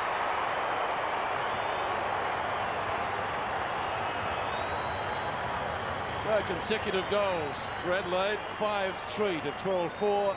Things looking a little bit better. They're still a long way behind, though. Some terrific running here from Bassett, Pete. You mentioned he was down at full back. He ran all the way down to create that option. And Tyson Edwards, of course, has pounced on it. But as I said before, I think the signs are looking a little bit better. They'd be hoping that they could chip away, maybe get another 2 or 3 goals this quarter and maybe go 4 goals down at the main break. There's still just over 10 minutes left. So plenty of time here for the Adelaide Crows to just work their way back into this game. Well, Nathan Bassett's doing that running that Shane Allen did 2 years ago when he kicked those 5 goals, running from the back line. down to try and kick a couple of goals and catch the opposition unaware. There's the kick from Capuano, taken by Jarman. A sweeping hand pass to Costa. He loses the ball in the tackle. Kane Johnson was caught a little bit high, I felt. It's shuffled out. Stevens has been in tip-top form. Here's McLeod. He's brought the ground, then drags it in, and the umpire will bounce it. 76 plays 33, but I agree with you, Kevin. A lot more positive signs for Adelaide at the moment as we see Corey McKernan having treatment on that back. And he's a big loss, Corey McKernan, because he was playing well, and it just means it just unbalances North Melbourne a little bit. No Wayne Carey as well. Robin got that out, but here's Peter Bell having a terrific game. Shannon Grant dodging and weaving. He's still got it. Still got it. He eventually loses it to Tyson Edwards onto Jarman. Jarman to McLeod, a bit of talent there. McLeod in towards half forward. Look at Archer attacking that football. Terrific play by Archer. Fantastic. The crowd applaud him as he gets the ball to Mickey Martin. Robin at the back. Peter Bell at the front. Connell, a lot more urgency about Adelaide's game now. Connell appealing for a free kick. Peter Bell a quick little give. In went Ben Hart. He's been good. And the umpire will come in and bounce on centre wing. I think Peter Bell was too happy. I think, Pete, that you made a good comment then. A bit more urgency now by the Adelaide Crows. Just trying to get a few more players around the ball, running a little bit harder, making more of a contest. Pittman and Capuano. Stevens missed it. Blakey does it. Still got plenty of speed. Johnny Blakey, the former Lion, up to half forward. Marking contest. None can bring it down. Abraham. Winston goes at goal. And what's he done with it? Looks pretty good. Put on your glasses, it's a goal. Just what Adelaide didn't need. Blistering speed. Jeff Farmer yesterday, who kicked 6. And Winston taking a leaf out of his book. That's his strength, Pete, Winston Abraham. He's booted 14 goals for the season. He's a wonderful finisher. And Bassett there nearly took a terrific mark, but just on the burst this time is Winston Abraham, and from there you wouldn't expect him to miss. So a very good steadying goal there for North. And Pittman on the bench, and he limped off, which is bad news for Adelaide. Young Matthew Golding is on into the ruck. Capuano against Jarman. Peter Bell again, a hurry kick to the half-forward area. Big thump was by Bassett. Stevens, he's been in very good touch today. Desperate play by Shane Clayton. And he is tackled there by Kane Johnson at the 50-metre line. And let's see who can get it out from here. But Peter Bell in scintillating form. What a pickup from the there he is from the Fremantle Dockers. Gee, they could do with him at the moment. Jarman again doing the ruck work. Hooked back by Anthony Stevens in the direction of the pocket. Oh, well kept in by Capuano, but waiting for it was Kim Costa, hugging the boundary line, and he has found Sean Hart. Ben Hart, I should say. Sean Hart, of course, played last night. He did, and a couple of his kicks didn't exactly find their mark like that one didn't. Must be the name. Out of bounds on the full. Very disappointed with that. Now Simpson. Abraham got underneath it. Hart again. Looks for someone. That someone was Robrin. Tried to burrow his way through. Costa to Smart. That's all right. He should be able to get away from this. Johnson kicks up towards Jarman, marking in front of Stevens. Long looping hand pass to James. James, a right centre wing, decides to centre it. McLeod on the end of it. This is better for Adelaide. McLeod down towards full forward. Now, is that a mark to Rashuto? Mickey Martin had a similar one. I think that one's been given the all clear by the umpire. It has. Interesting to note too, Pete, every time Jarman gets the ball, the boos of the crowd, I suppose, fair enough too, because he's destroyed the dreams of 2 Victorian teams in the last 2 years in the grand final. Tall poppy syndrome, Aussie. Exactly. And this is good full forward play by Rashuto. I think you'd agree, Kev. The only way you'll beat Archer is to lead quickly on him, because no fullback can stop those quick leads. Well, McLeod also just popped it out in front, so he just ran onto the ball, didn't have to break stride. I think Rashuto at full forward is a very good move by Malcolm Blight. Rashuto from 40. He hasn't kicked it like a defender. Straight as an arrow, it's a goal. So Rashuto gets his second. Here's opposition supporters. They boo Carey. They used to boo Greg Williams. You probably copped a bit of it, KB. I don't think I was ever booed, Pete. This guy's fantastic, isn't he, McLeod? Rashudo is a great player, isn't he? He plays half-back flank, he plays midfield, he can take up a key position at full forward. And he's done his job this quarter. He's booted 2 goals, and all of a sudden he's just turned it around a little bit. Pittman's on the interchange bench. He's gone off with an injury. Mark Bickley's off with an injury. McKernan's off for North Melbourne with an injury. So far, this first half has been a game of attrition. Sure has. Golding, it's tapped down by Capuano. Here's Harvey's very, very quick. Look at that. Good play, and he finds Scholl. Scholl is a huge kick. He's got a kick at about 70 metres, but he's gone the torpedo. It's a wobbly old one off the side of the boot, and Bassett couldn't get there before it beat him over the line. Not the best of execution there, Pete. Probably yourself being one of the greatest exponents of the torpedo. Just doing it off one step's not the best way to go.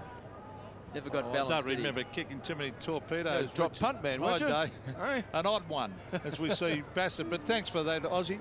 As we see Bassett to centre wing, Packer players flying for this one. That's a mark, Capuano. I thought you were great at doing the place kick, Pete. Just trying to give you a rap, Pete. Wasn't that long ago. As we see Capuano into that half-forward corridor, mark. And that's taken by Craig Scholl, directly in front from 30 metres. Well, he's been good today, hasn't he, Craig Scholl? 2 goals in that first quarter. Plenty of life on the forward line. Capuano, it's a bit lucky here. They sort of got pushed under the ball there, Hart did, and just landed in the lap of Craig Scholl. So Craig Scholl for his 3rd of the game. He's a great kick, and that's no exception. It's a goal. Well, North Melbourne answering all the challenges so far from Adelaide. Kangaroos have booted 4 goals this quarter, and so has the Crows. So far, they've been able to just hold this lead, this 49-point lead, which they went into at quarter time. So 39 plays 88. So again, it's a 49-point lead. So little has changed. We've had a lot of action, but little has changed on the scoreboard. Corey McKernan up and running again, so that's a good sign. 14-4 to 6-3 in the closing stages of the second quarter. Tyson couldn't get clear. The ball shuffled back to Shannon Grant. Grant up towards half forward. Welsh and Hart. Still a foot race. Hart gets there first. Well done. Eccles. Fickle bounce for him. Tyson comes in for the assist, but he ignores him and goes straight past over the head of Abraham. Johnson. Onto Jarman. Stevens is there in front of him. Jarman has to lob it high. Oh, what a kick from Jarman! Wow! Might be a free kick, though. Or is it a goal? It'll be a goal, I think. If it wasn't a goal, might be only shepherding. another one. Goal, is it? I think it's a goal. Well, they've both got a sense of theatre here. The third umpire, Mickey Martin, comes in. Now, they're saying that it hit the post. Is that the question? Goal. It's a goal. Great kick. Fantastic kick. Even Mickey Martin has a wry smile. Now, let's take a look at the replay. There's Eccles just getting the ball across to Kane Johnson, who goes pretty short here to Jarman. Great kick. And we can see him on the turn. Now let's just watch for the goalpost. There was the push. So would have been a free might kick have been here a free to kick Burton. to Burton, yeah. So there's the push. Oh, I can't see it hitting the post. No, That's what certain they're goal. arguing about. Magnificent kicker. Well, he's the best kick in the competition. He and Buckley, I'd suppose.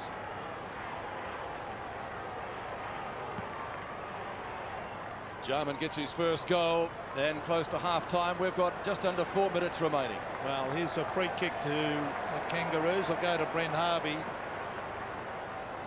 The lead is on. And I thought I was seeing things for a minute. I looked up and saw Archer down there and thought, what's he doing down there? He fell back a moment ago. We played on Jarman in the first quarter at that end of the ground, didn't he? Look at the strength, though. Bassett was just left on lying on the ground purely and simply because of the strength of this great player. So Glenn Archer, he can do it anywhere.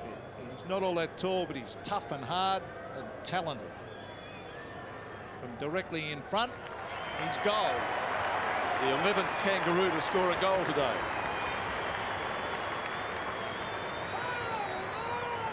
Yes, he's a mighty player, no doubt about that. He's just signed a new 3-year contract with the Kangaroos.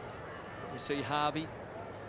There's moving the ball quickly, and Bassett just going to ground there with a little bit of body contact from Glenn Archer, who was on Risciuto. They've moved Mickey Martin back to full back to play on Risciuto, so why not put Archer to full forward? 11 Kangaroos players scoring goals 3 minutes before half-time. Back to the centre. Capuano wins it. The kick away from Harvey. Abraham's there, and we welcome viewers in New South Wales and Queensland to our telecast, and you can see the score in the top left-hand corner. It's an absolute thumping, like that bump, with the Kangaroos getting some sort of revenge for their loss in the grand final last year. Simpson will give you a little bit of an update on stats and goal kickers shortly, but Costa trying to put Adelaide into attack, which he does up towards half forward. Connell has taken the mark. Former best and fairest winner in the Adelaide Crows. The Kangaroos kicked the 4th highest score ever in the first quarter here at the MCG. They registered 10 goals 3 to 2 goals 2 and led by 49 points at the first change. They now have 11 goal kickers. Mark Risciuto is leading the Crows goal kickers today with 2. Craig Scholl has 3 for North Melbourne. Bell 2 for the Kangaroos. So 2 to Shannon Grant. Throw in right next to the behind post. Chance for Eccles. Pike was there. It missed him. Clayton reads it well. Stevens marks it well, short of right half-back. Anthony Stevens has been exceptional in this game. He's had 9 kicks, 5 marks, a couple of handballs. Nigel Smart, almost. Taken away by Scholl. He kicks to a one-on-one. Archer's in front. Tucked away by Bassett. Off the ground by Harvey. He's very quick, but the Crows players are there in numbers. Jarman's one of them. Did that very, very well to get it across to Brett James. A dangerous kick. Finds Connell. Now Connell's at about centre half back area. Transfers play to Robran, who's been pretty quiet. Matthew Robran. Now he's got a loose man here. He can chip it over. He's looking for McLeod. He's got some support here from Mark Stevens. He goes further afield to McLeod. McLeod way out on centre wing. The Crows drive it forward. Mickey Martin. Oh, Risciuto, what a mark! Fantastic. Oh, he went up. He just hung there in the air against Mighty. McMartin has taken a ripper. Well, this is one of the great marks of the year. He's come in from the side. He's then taken up a front side-on position. And you can see his knee there on the top of the shoulder of Mick Martin. And he's taken one of the best marks we've seen this year. Well, he actually went early and he hung there, kept his eyes on it and hugged it to his chest, but he was up on Mighty Mick Martin's shoulders. Let's hope he can cap it off with a goal after that sensational mark. He drives a goal right through the middle. What a goal, what a mark.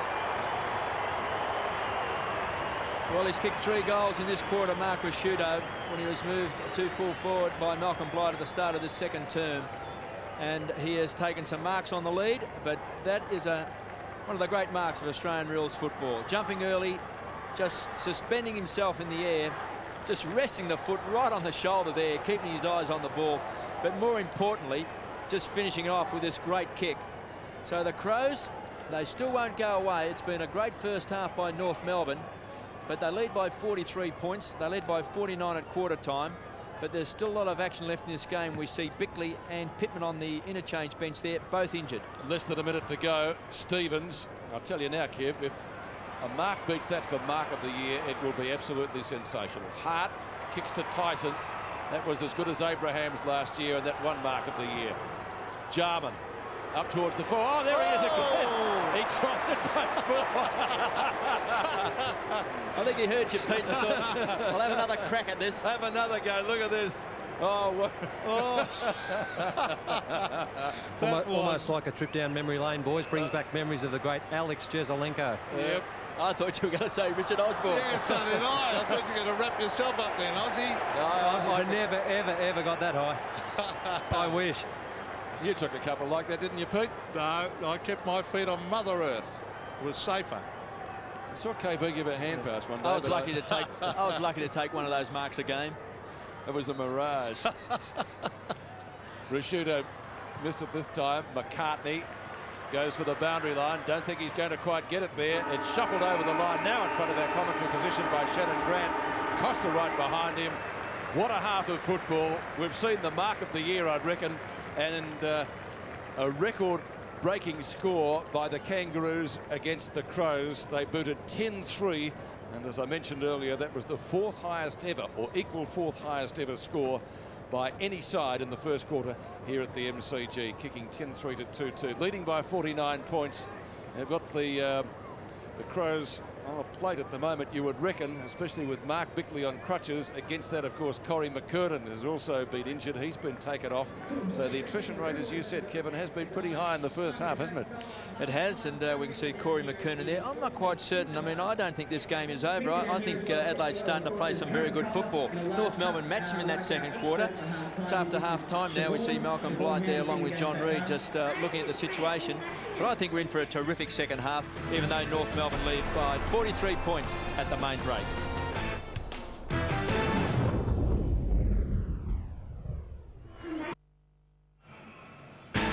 Points the difference at half-time. Scholl 3 for the Kangaroos. Rashuta has 3 for Adelaide, and what a screamer he took in that second quarter. And speaking of marks, let's check on the Cadbury marks of the week. Hicks at half-back. Oh, what a beauty! Wow! A Lachlan, a screamer! Gets underneath it. It's going to not quite make it. Look, he's got it unopposed almost. It's a great mark, but where were the Swans? Well, Andrew Dunkley was going up for the big fly himself, and he just let his opponent. Infield comes to Tyson. Oh, beautiful mark by Brett Burton. Right on the side. He's going to be one of those great players to watch, Brett Burton. And Bowden a chance to kick Richmond away from their full-back line. Burke the target, spectacular mark. Took off early and held his ground. He and Beaumont having a good duel early. Beaumont's had a bit of it as well. Burke's kicked the centre wing. Richardson's had the better of Kuta so far. Joel Bowden goes long. Offline. Is that a mark? What, the over the line, out of bounds, is it? No, the boundary umpire doesn't want that. Play on, a goal. A goal. If that's allowed to be play on, it is. It's a goal. Well done, Stephen Phoebe. Up to Ox territory, but he's taken another screamer, and that's Troy Lockmuir. Took a beauty in the first quarter. Zilla drives it up towards the wing. How's that for a mark? Low. He was about fourth man in the queue. Certainly some great grabs there. It's a real marking segment, isn't it? Because let's go back some 8 years now for our Mitsubishi moment, and it features Brett Allison. Allison. Sensational mark by Brett Allison. It is football at its most sublime, to take the classic mark. For Brett Allison, this was that moment.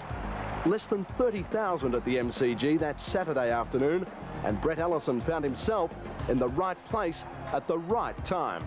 Wayne Swass sort of roved a pack and just kicked it long straight back into the forward line. I looked around, I was the only one in the region, so I thought I've got to try and get it to ground, and the rest is sort of history. Underneath Allison, as he took one of the marks of the 90s, Collingwood's Gavin Krasiska. He was standing in front of me, probably 4 or 5 metres in front of me, and I had to sit on him the whole way, and things worked out for me. Brett Allison, another Mitsubishi memorable moment. That certainly was a great grab back in 1991. We'll take a break. 43 points in favour of the Kangaroos at half-time, the second half shortly.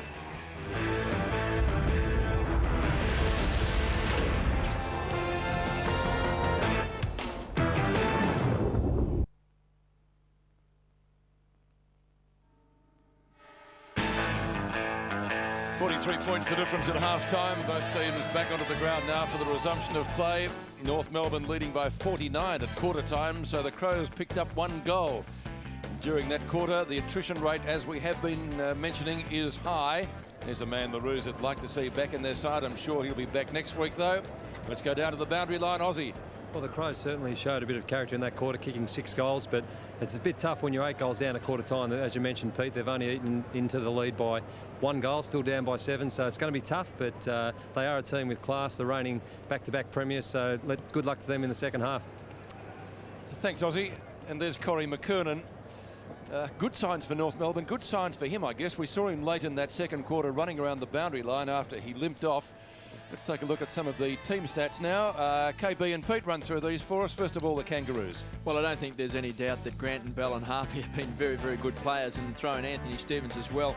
We talked about it earlier, and of course clearances from centre bounces, throw-in and ball-ups. Kangaroos 29-18 in that first half, so quite a difference there. And those 4 players that head the stat sheet there have been very, very important players. And if we have a look at Adelaide, Risciuto there went to full forward, booted 3 goals, maybe has taken the mark of the year. McLeod started to work into the game. They moved Jarman into the centre square at quarter time. Hart's been the consummate defender, and Connell, of course, also took a very strong mark and kicked a very important goal. So a few of their players just starting to touch the ball in that second quarter, and if they can pick up maybe 3 or 4 goals on the Kangaroos in this third term, and I think that's the way they'd be thinking, then they'll be looking at maybe a bit of an onslaught in that final quarter if they are to get up and beat the Kangaroos. This has got to be their quarter. They've got to pick up 3 or 4 goals in this third term. Give themselves a little bit of a chance. If they're 5 behind at 3/4 time, Pete, you think maybe, don't you? Yeah, well, they have a history of coming home hard in the second half. They're a very talented side. You've got Jarman, you've got McLeod, and you've got Nigel Smart, so there's plenty of talent there to come back. And let's not forget, I suppose the Crows may have been reminded of it. North Melbourne supporters probably don't like being reminded, but against Geelong they led by 8 goals, and against Sydney they led by 8 goals, and they lost both those games. 43 points the margin as we begin the second half. Capuano starts in the ruck for the Roos and Pittman for the Crows. They both jumped early, neither got a touch. Comes down to Rawlings, one of the rookies in the Roos lineup. Archer couldn't complete it. Tyson went without it. Goodwin charges in. Abraham, already a goal kicker, outside 50, goes short. Harvey a juggle on his bike quickly, 30 metres out, bang, and puts it through. Well, that is a fantastic start, because the game's been going 35 seconds and already a goal on the board to North Melbourne. And we mentioned, just looking at the stats, looking at Harvey there on the stat sheet as well before, mentioning his work with Grant and also Peter Bell, and straight away there's Archer, tacked the ball very, very hard. It's where Archer is fantastic. Look, creating that handball out there to Abraham, who was able to chip this short because it all opened up here for Brent Harvey. He could have gone over the top and elected to just pop it through himself. So that's the start that Adelaide didn't want. So centre bounce again. Both ruckmen went very, very early. Tyson hooks it back in the vicinity of the half-forward area. That's a good mark to Burton. Terrific mark to young Brett Burton. Well, I said before the game, one day he'll take the mark of the century because he's got a huge leap. He has taken some good grabs in his very, very short career at the moment, just playing his 7th game for the Adelaide Crows. I did see him not finish off his work a few weeks back after he took a couple of good marks, so it's important that he converts. So Brett Burton from directly in front, 45 metres out. Oh, he's not going to make the distance. Mick Martin was there to thump it away. Tyson Edwards can't get his boot to it. Robert Scott kicks into the man coming towards him, but Rawlings is there, keeps it in. Good play by Rawlings, desperate play to Pike. Now King around the boundary line. Archer gets a cruel bounce, but it rolls over the line. Now the Adelaide bench, Aussie. Caven, Gallagher, Golding and Bickley. Thank you, Richard. Centre wing, 100 plays 51. Let's see if Adelaide can fight back. Pittman at the back against Capuano. Jarman trying to crash his way through the pack. And the umpire will come in and bounce. Pete, I actually tell a lie. Caven just came onto the ground for Tyson. Yes, Tyson off, Caven on. And Caven has been a terrific player. Former Fitzroy player, of course.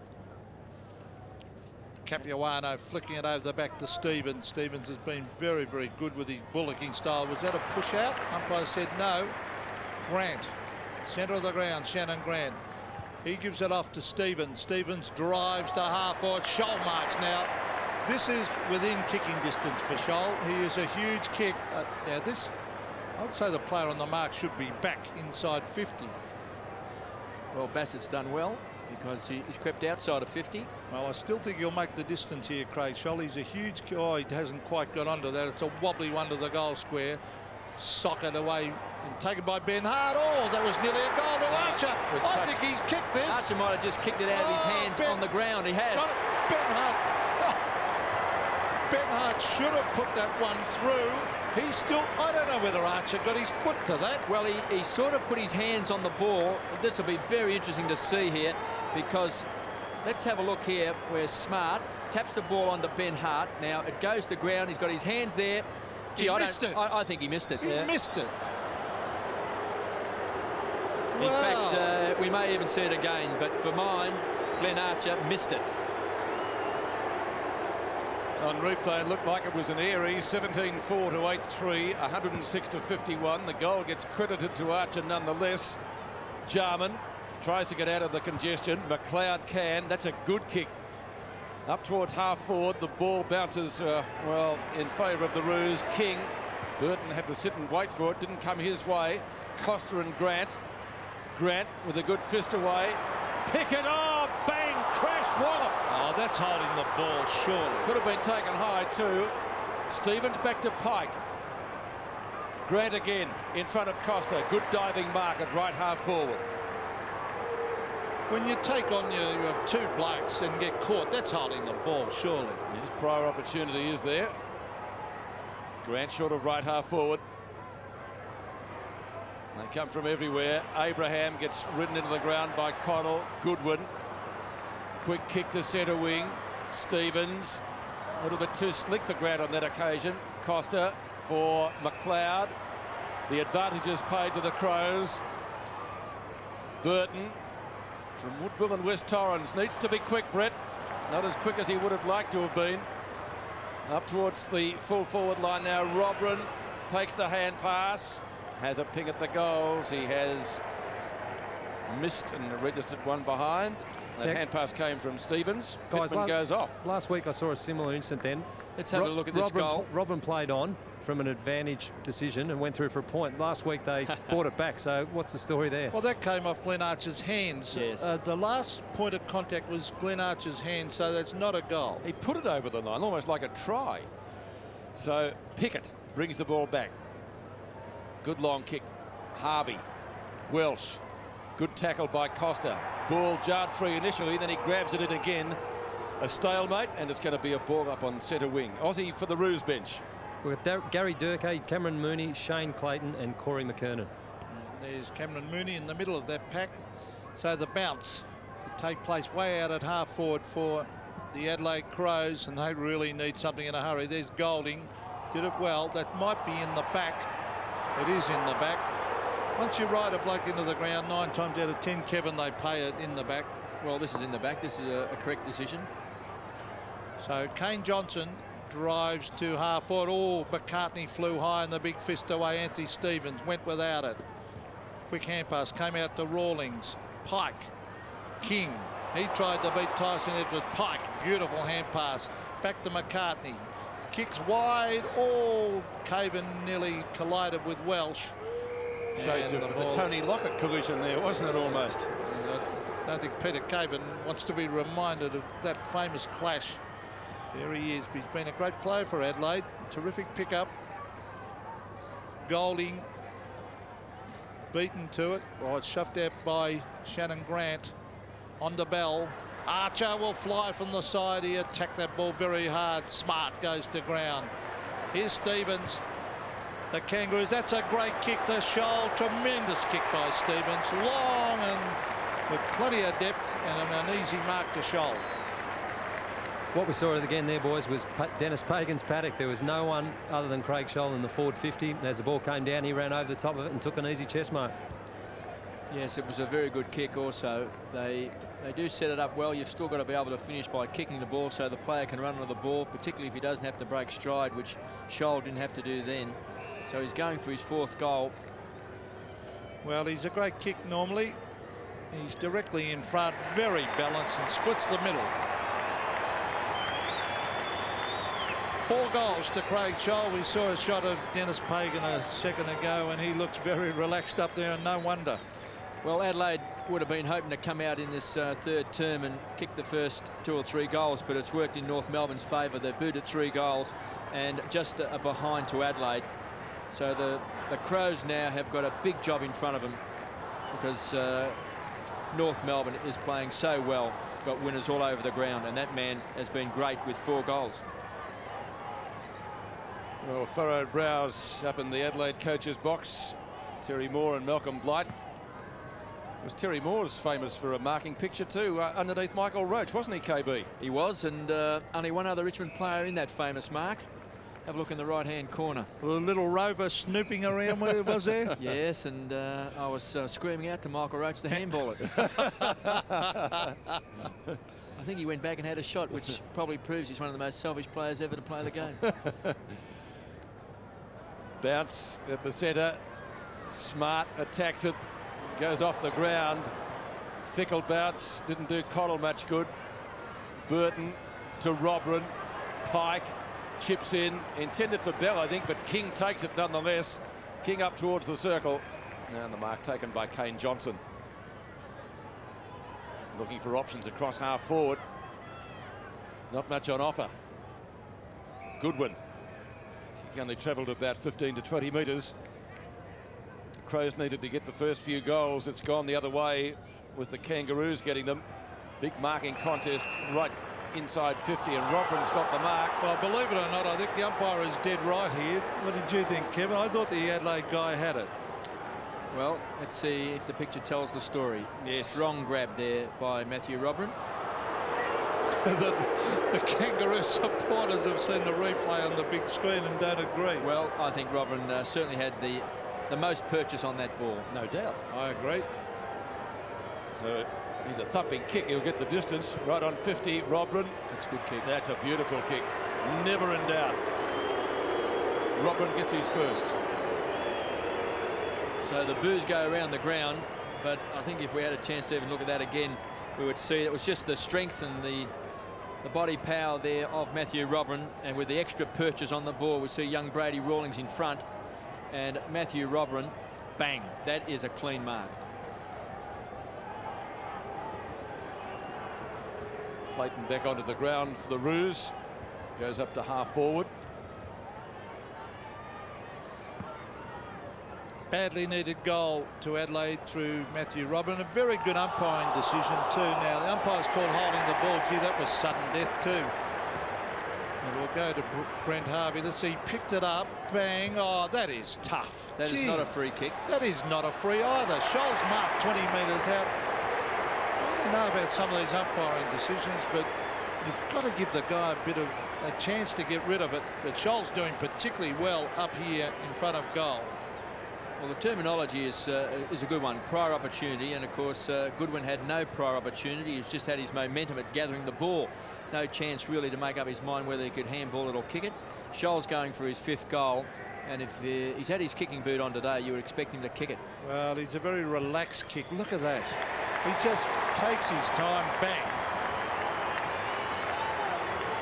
5 goals to Craig Scholl, and you cannot even give him 5 kicks anywhere near goal, Scholl, because he would kick at a remarkably accurate conversion rate. Well, it's ironic, isn't it, that North Melbourne kicked themselves out of the grand final last year with poor goal kicking, and here they are today playing in the rematch against Adelaide, and they've kicked 19 goals for. I know that Dennis Pagan says he's never watched the grand final from last year, but don't blame him. I wish that he would wish, I would say, that this accuracy that they're displaying today was to the forefront last year. Difference out to 10 goals. Golding got it down, but that's as far as it's going. Blakey from Pickett. Their disposal has been absolutely exceptional today, North Melbourne. Simpson to half forward. They come from all directions again. Harvey twisting and turning, kicked into McLeod. Stevens tries to wrap it up. And you can see Brent Harvey down there. His father was a great player in the Diamond Valley here, Pete. And his name, Neil Harvey, but not the famous cricketer. Not the famous cricketer. I was going to say a great, the greatest left-handed number 3 we've had for Australia. 10 uncontested marks for North Melbourne, inside 50. For the Crows, just 2. Punch away by Golding, onto Costa, confronted by Abraham. Eccles in the right back pocket. Kicks to a contest. Bell past Abraham. Good contest there provided by Pickett at that ball. Got it to the little rover there, who started in fine fettle at the opening quarter with a couple of goals, Peter Bell. He set them on the road. Great spoil there by Byron Pickett. As we speak, Corey McKernan's just put his tracksuit pants on, so being 10 goals up, I don't think they'll risk the boy now. Can't argue with that. Aussie Eccles marks in the right back pocket. A youngster from the Preston or Northern Knights here in Victoria. Actually won their best and fairest one here, I think. They've been coached by Keithy Burns for years, former Collingwood star. Good bloke, Keith. Yes, and good coach. Goodwin. Goodwin up towards right half forward. Pike with the big fist. Thumped by McCartney. Doesn't find the boundary line. James, oh, what a tackle. Sensational grab. When I say a grab, a tackle from Pickett that Libba would have been proud of. Look at this. Well, he won the Norwich Rising Star last year, and did he wrap his arms around James here? There was plenty of vigour in that tackle, and he's famous for that, isn't he, Byron Pickett? His ability to really hit the opponent hard. Well, there's Matt Connell kicking it down towards half forward. Tyson Edwards, gee, that was good play again. Some strong tackling, good kick. Oh, well, Bassett a quick kick. Now, we interviewed Drew Morford and I interviewed on game day Wayne Carey before the game, and he said he's got no doubt Byron Pickett is capable of winning a Brownlow medal. So that's a pretty big rap from Carey. There's Blakey receiving from Robert Scott. On to McCartney, he'd be enjoying this against his former club. Winston Abraham from the side, couldn't take the mark. Here's McLeod. Ben Hart, a little bit of talent there between those two. Here's Simon Goodwin, he's off and running. Onto the left, drives it long, hoping someone can take a mark. Burton is there against King. Good little tap back there from Scott. Now a chance for Rashuto, who took the mark of the year, maybe. Oh, good mark, Jarman. Oh, and Adam Simpson trying to say it came off Jarman's teammate.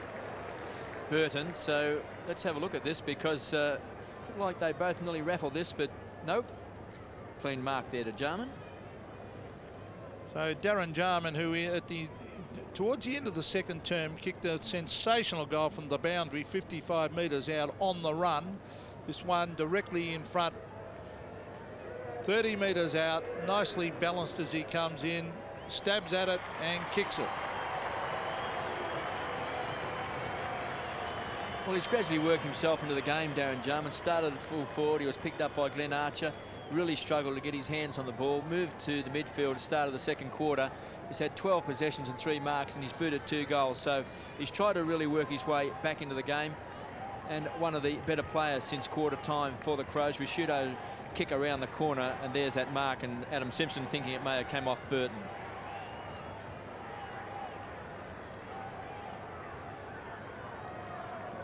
Jarman, one of only 2 multiple goal kickers for the Crows. Mark Rashuto has 3, all of those coming in the first half. Gary Durko back on, that's good news for the Roos. He limped off before, in fact very early in the game. Bell, big punch away by Hart. Roos galore. Johnson trying to get clear, but he's not going anywhere, all wrapped up in the tackle. And David Howard is going to bounce it. Just outside the North Melbourne 50-metre line. North Melbourne to Bob in the box. The Kangaroos 50-metre line. Golding a chance. Hand pass was smothered. Blakey got it back. Hart's in the road. Hart over the top. Opportunity for Eccles. Paddles the ball to his advantage. The hand pass is okay. Onto Connell. Connell towards right half forward. And the mark is taken by Johnson. In fact, it's Burton. Rashuto and Martin. Neither can bring it down. Rue, they say. Edwards. Oh, you're gone, Tyson. Caught. No, the umpire says no. And it's shuffled over the line for a rush behind. Mick having plenty to say. Let's see how Edwards was caught. Once, twice. Well, the ball actually jarred free in the first tackle, I think, KB, wasn't it? Look, that was a real line ball there, whether he should have been pinged for holding the ball. He had a little bit of prior opportunity. Elected to try, had enough time to put his arm up to protect himself. But I think a ball up in the end Eccles would have been the best decision. To Bell. Academy Award job from Shannon Grant, looking for the free kick, or 50 metres. 50 metres probably, because he had the mark. Oh, good mark, Robran. A little bit too tall, gives it to Ben Hart. Yes, good play that. Ben Hart kicks long, should be a Crows mark, and it is to Matthew Connell. As David King just slipped over slightly. And Connell, centre wing, long way out from goal. Probably should be heading towards centre half forward area here to put a bit of pressure on. That's a better kick right down that centre corridor. Hope someone can take a mark. Good trap there by Goodwin. That was well done, and a quick kick from a standing start. Jarman did well. Good use of the body, Jarman. And that was fair. That was just sheer strength. And sheer class too, Pete, because this was a floating ball, and he just got rid of his opponent there. And Grant, I know that Kangaroo supporters aren't very happy. Well, they see it up on the screen, the replay on the big screen here at the MCG, and you can hear that delayed reaction. But Darren Jarman going for goal number 3. He runs in and puts it through. 2 in this quarter. Well, that gets the Crows back to 8 goals. Again, that's 48 points. They trailed by 49 points at quarter time and 43 at half time. So that just about seems to be the gap between the two sides at the moment. That onslaught in that first quarter when they kicked 10 goals 3, North Melbourne, to 2 goals 2. But there's a bit of a shove there, a bit of body contact there. I would have paid the mark.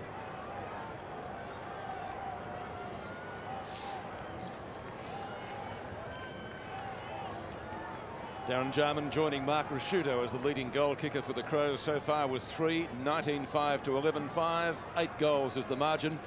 That's 48 points. It was 49 at quarter time. So the first quarter will cost Adelaide the game, you'd reckon. They've gone kick for kick virtually since then. But you can't afford to give starts to a side like the Roos. David Howlett to bounce it again.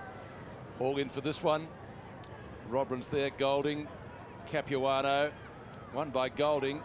Gets it to Jarman. Good hand pass. Connell on the end of it. Burton taken out of that contest by King. Slaps it to the front to his own advantage.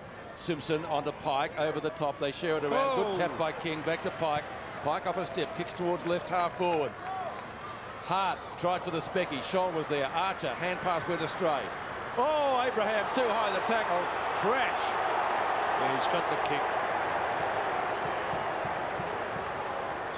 He's dangerous within 55 too.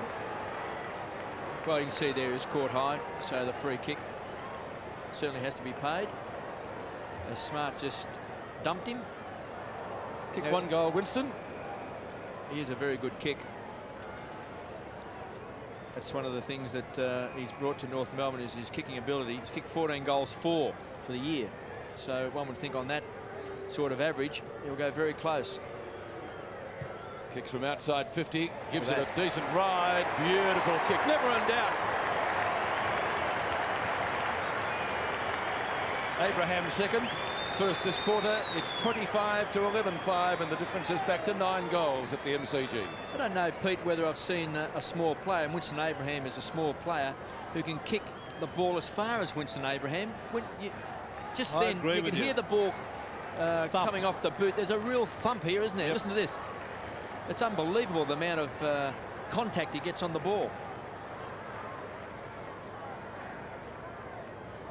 Well, we've got 2 of the best kicks in the competition playing in this game, and that's Winston Abraham and, of course, Darren Jarman. And there, speaking of Jarman, that was him kicking it. This is Byron Pickett taking the mark. The future Brownlow medalist.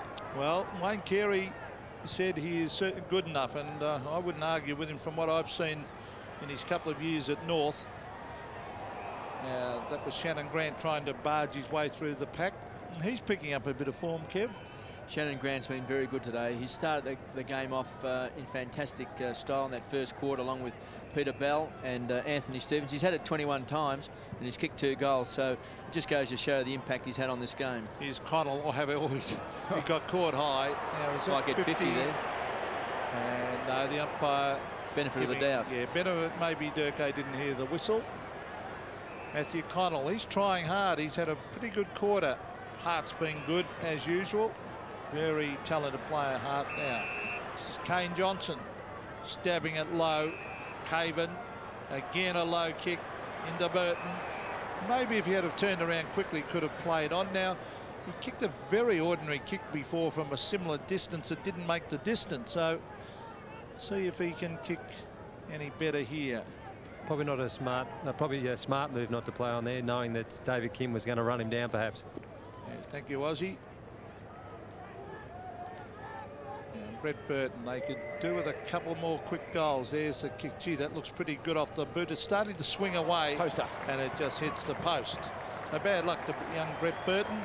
So that start that Adelaide gave the Kangaroos, Kevin, well, you just can't give a side like that such a big start. 49 points, particularly when it's a rematch of last year's grand final. So we've got two of the best sides in the competition. It was an amazing opening quarter by North Melbourne.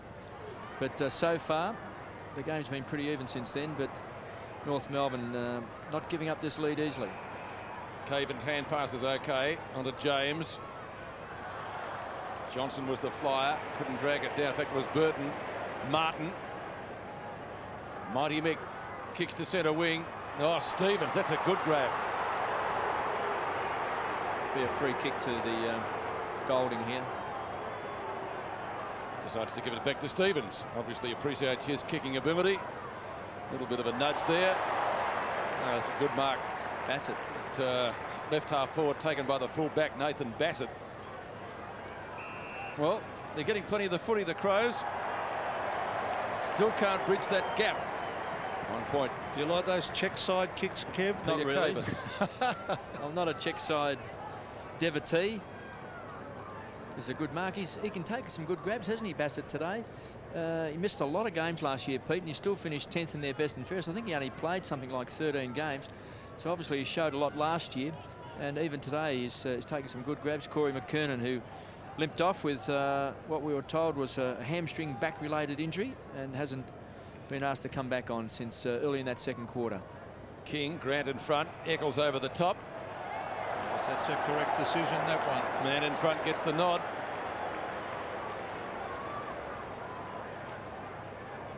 "21 possessions to Shannon Grant today, or disposals.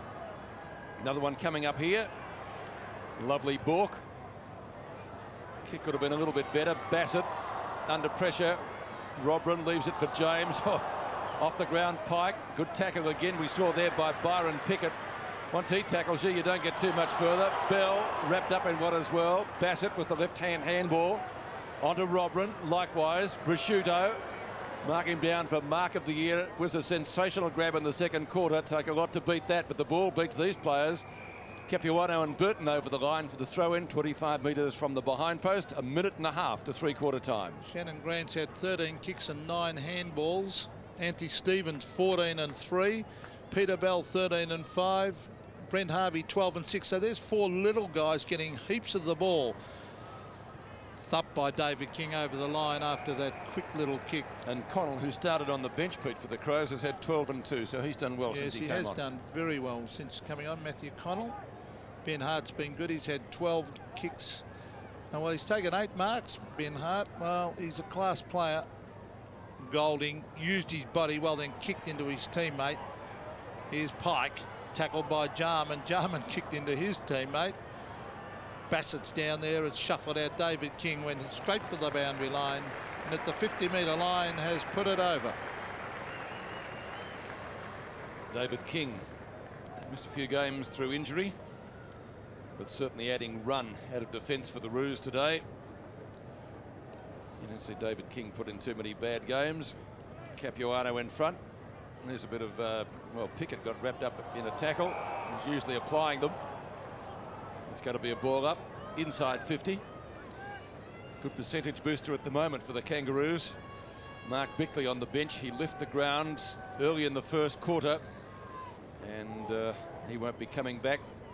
It's a bad ankle injury, we're told. McCartney into space. So too is the football. Beating Scott over the line. He's been on the bench for a lot of the day. Pete, you wouldn't pick it up on camera, but forward of the 50-metre line for the Kangaroos, there's no one down there. Build a block of flats down there, Aussie, eh? Here's Pickett again getting wrapped up in a tackle. That was from Costa. Now Bassett.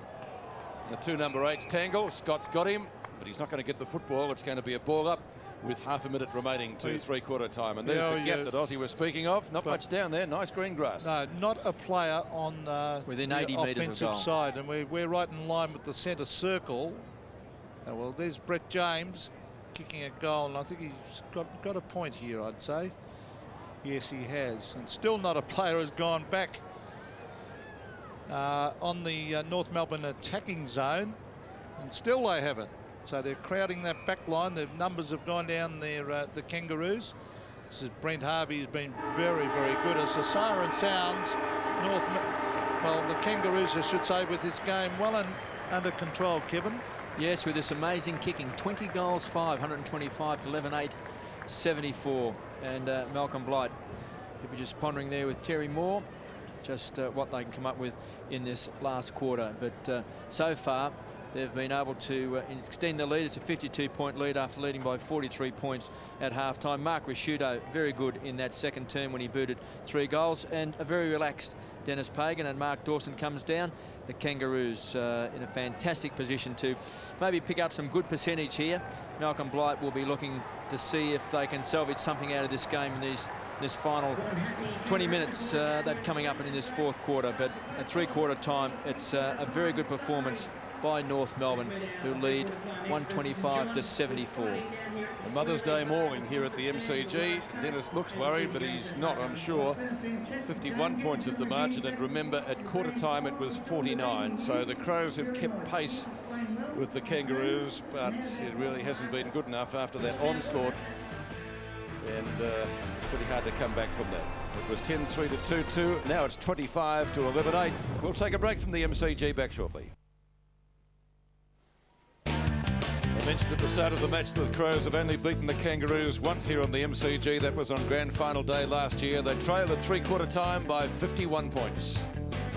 The 1999 AFL Coca-Cola Premiership season proudly brought to you by Telstra, making life easier.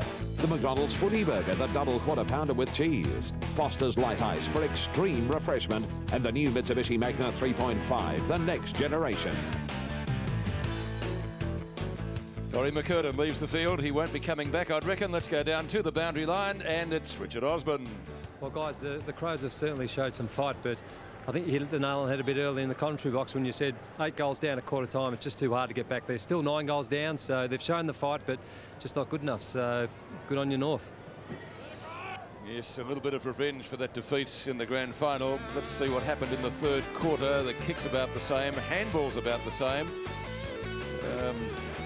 Well, everything about the same, Pete. What has been interesting, Pete, is that Grant, Bell, Stevens and Harvey have got 80 possessions between the 4 of them, 9 centre clearances and 21 times inside 50.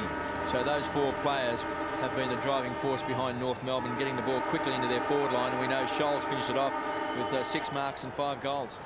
Start of the final quarter at the MCG, round 7, the rematch of the grand final. It's going to be a different result today with the Kangaroos blitzing their opponents in the first quarter. Abraham tries to get clear, loops the hand pass. Grant from Harvey, short in towards full forward. Scholl couldn't complete it that time. Hart might have been taken high. Still good enough to get his kick. Ben Hart boots it back towards centre field. Capuano couldn't complete it. Oh, Abraham provided a shepherd. Then a little bit of a fumble by Simpson, but he's got half an hour to make amends. And Scholl makes amends as well. Doesn't drop that one. And a chance to boot goal number 5. In fact, goal number 6. Gee, he's looked sharp today too, Scholl, hasn't he? He's just loped onto the ball. He's taken some fine marks. He's found space. And the one thing he has done today, which has been absolutely magnificent, is that his kicking has been absolutely spot on. And the secret has been he's been coming straight up the middle every time too, Kev. He's been 5 goals straight he's kicked. Can he make it 6 straight? Goal umpire hasn't moved.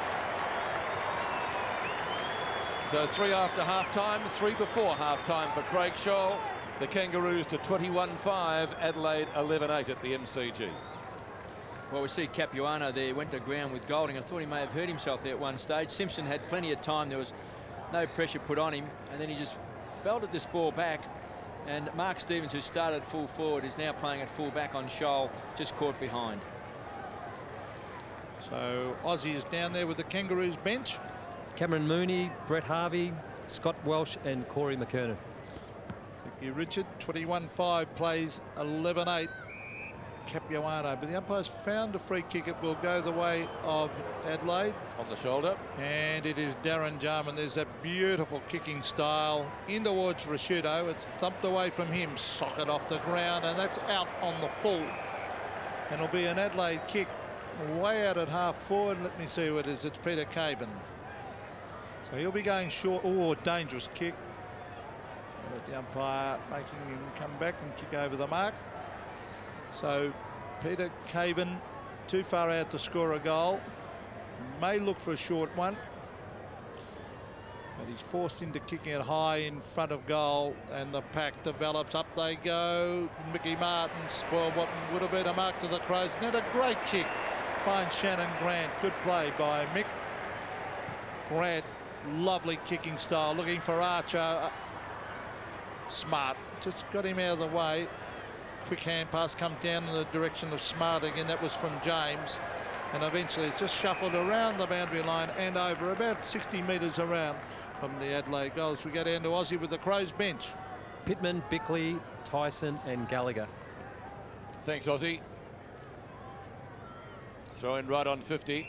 Won by Capuano. There's a free kick here. David Howlett said it's going to McCartney. McCartney short of right half back. Squares it to Bell, onto Pike. Lovely balk to get around Edwards.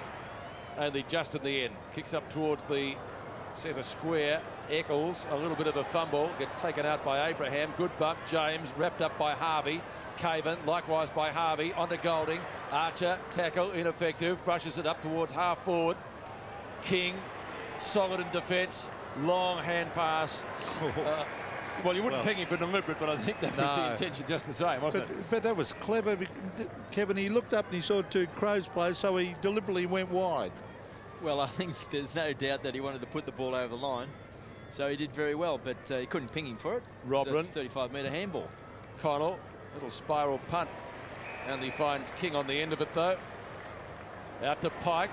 He's looked pretty good today, pretty solid. If it gets past Martin, you'll find Pike there. It's not much consolation. Peter Bell, didn't he have a great first quarter with those two goals? Really got his side moving. Clayton takes the mark. Shane Clayton off and running. They look full of running, the Kangaroos. He drives into half forward. Nigel Smart. This is his best position around that half back area. No doubt about that. He's a rebounding half back. Kicks it to Connell. Had an excellent third term. Connell to half forward. No mark. Just enough pressure put on. That's John Blakey kicking into the open spaces. It's all Kangaroos. Brent Harvey will get there first. This is Winston Abraham. Plenty of time to go back and kick it into that centre half forward area. Over the back of the mark is Durkay. Now, was it a free kick? And that's probably a good umpiring decision. Could easily have been sucked into a free. Good body work here, I reckon, by Durkay. He's got his eyes on the ball. Just a bit of contact. Never really moved off his line, and his feet were solid on the ground. So Gary Durkay is a beautiful kicker, very similar to Winston Abraham. He's great kicking styles, and they kick a long way. He's not a big man. He certainly looks a lot fitter. Solid. He's pretty solid, but he's a lot fitter looking than when he was at Fremantle.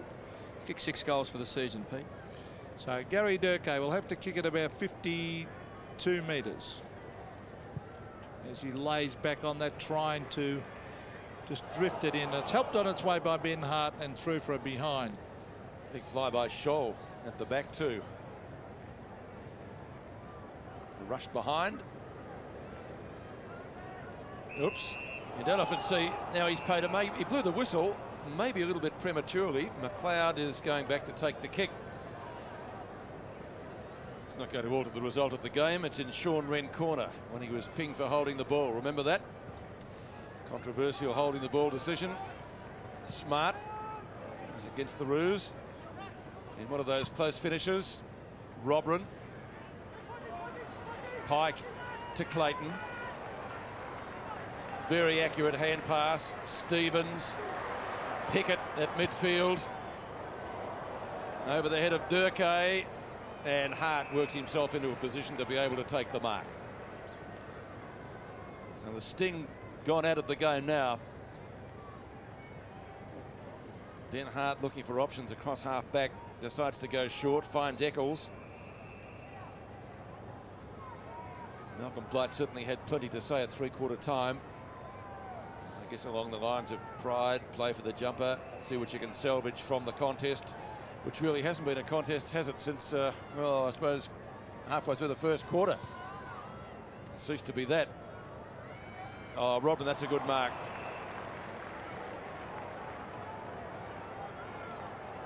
Thumping kick. That one's no exception. Oh, well, Mick was held onto by Rashuto, who gets back quickly, but the ball eludes him over the line in front of Harvey, and it will be thrown in 35 metres from goal. Well, Mark Rashuto kicked those 3 goals in that second term, but probably since half-time, didn't have a great impact on the game in the third quarter, Mark Rashuto. Well, there's Bell getting it out to Harvey. Around the boundary line it goes. Adam Simpson has got it and just gets his boot to it. To half forward, that's a good mark to Stevens. Desperation, kicks to the half forward line. Ben Hart, he'll go back after it. He's a good player, this guy. Almost caught, he is caught. Gets in a hand pass though. McLeod comes in on Stevens, and the umpire, oh, a free kick, will go for holding the ball. It was great running by Stevens. He kicked the ball down there. Then he really ran hard and really made this a contest. And he's got a free kick out of it. He handballed the ball, so that's okay. Look at the desperation here of Stevens. Now, he kicked the ball down there, Pete, and made all that ground. Well, he's kicked it across the shoal, and you couldn't have a better player kicking for goal. He's already kicked 6 now. It's on a 45-degree angle, and he'll have to kick it 45 metres. But he's got 6 straight, Pete. Well, he's got a beautiful kicking style, Kevin. He's relaxed. You see those arms are relaxed. Look at that. Some blokes tighten up and they look nervous. He is just very, very relaxed. Let's see what he does with this one. Just drifts it across. Didn't quite get onto it, and one behind. And the crowd, Will we give him a behind, or we say it was? Yeah, I'll give him the behind. Why not? Be generous. Well, Ben Hart's been very, very good as usual. He's a terrific player. He's a terrific player. He's had plenty to do today. Jarman gets taken out of the contest by Archer. Free kick, according to the umpire. To Archer. Going to Archer. Archer was the man who started on Jarman, and Archer was one of the players instrumental in the first quarter that got the Roos off to a flying start. He was magnificent.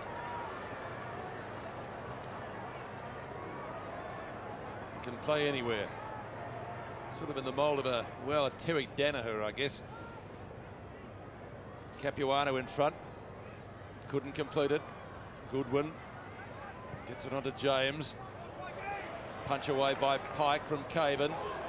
Pickett does well.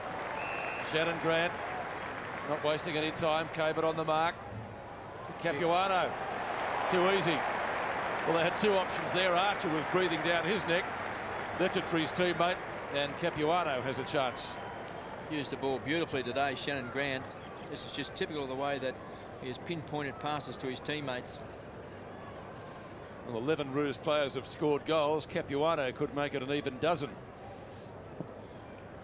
Those guys hurt you more than most players that can kick it so quickly and low and hard.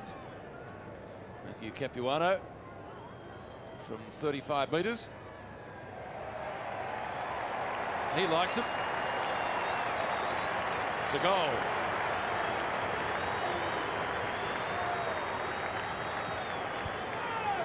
Matthew Capuano's first goal. The Crows have been a bit undermanned today with Pittman going off the ground early. And of course, they lost Wren and Ben Marsh early in the year, so Pittman, such a major player for them. And also their skipper, Mark Bickley, went down with an ankle injury as well in that first quarter. So 2 key players been missing for the Crows for most of the day. Matthew Capuano has kicked his first, and the Kangaroos doing it pretty easily at the moment. Ooh, now, was that high against Shannon Grant? No, the umpire didn't think so. So it'll be a bounce, 139 to 74. So they've got some sort of revenge back today, but Adelaide's last goal, 19-minute mark of the third quarter, and we've got just over 11 minutes left in this game. Capuano. Pickett flies over the back, gives it to Grant, on to Clayton. Umpire's found a free kick though in the centre of the ground, and it will go the way of Adelaide. So the ball will be recalled.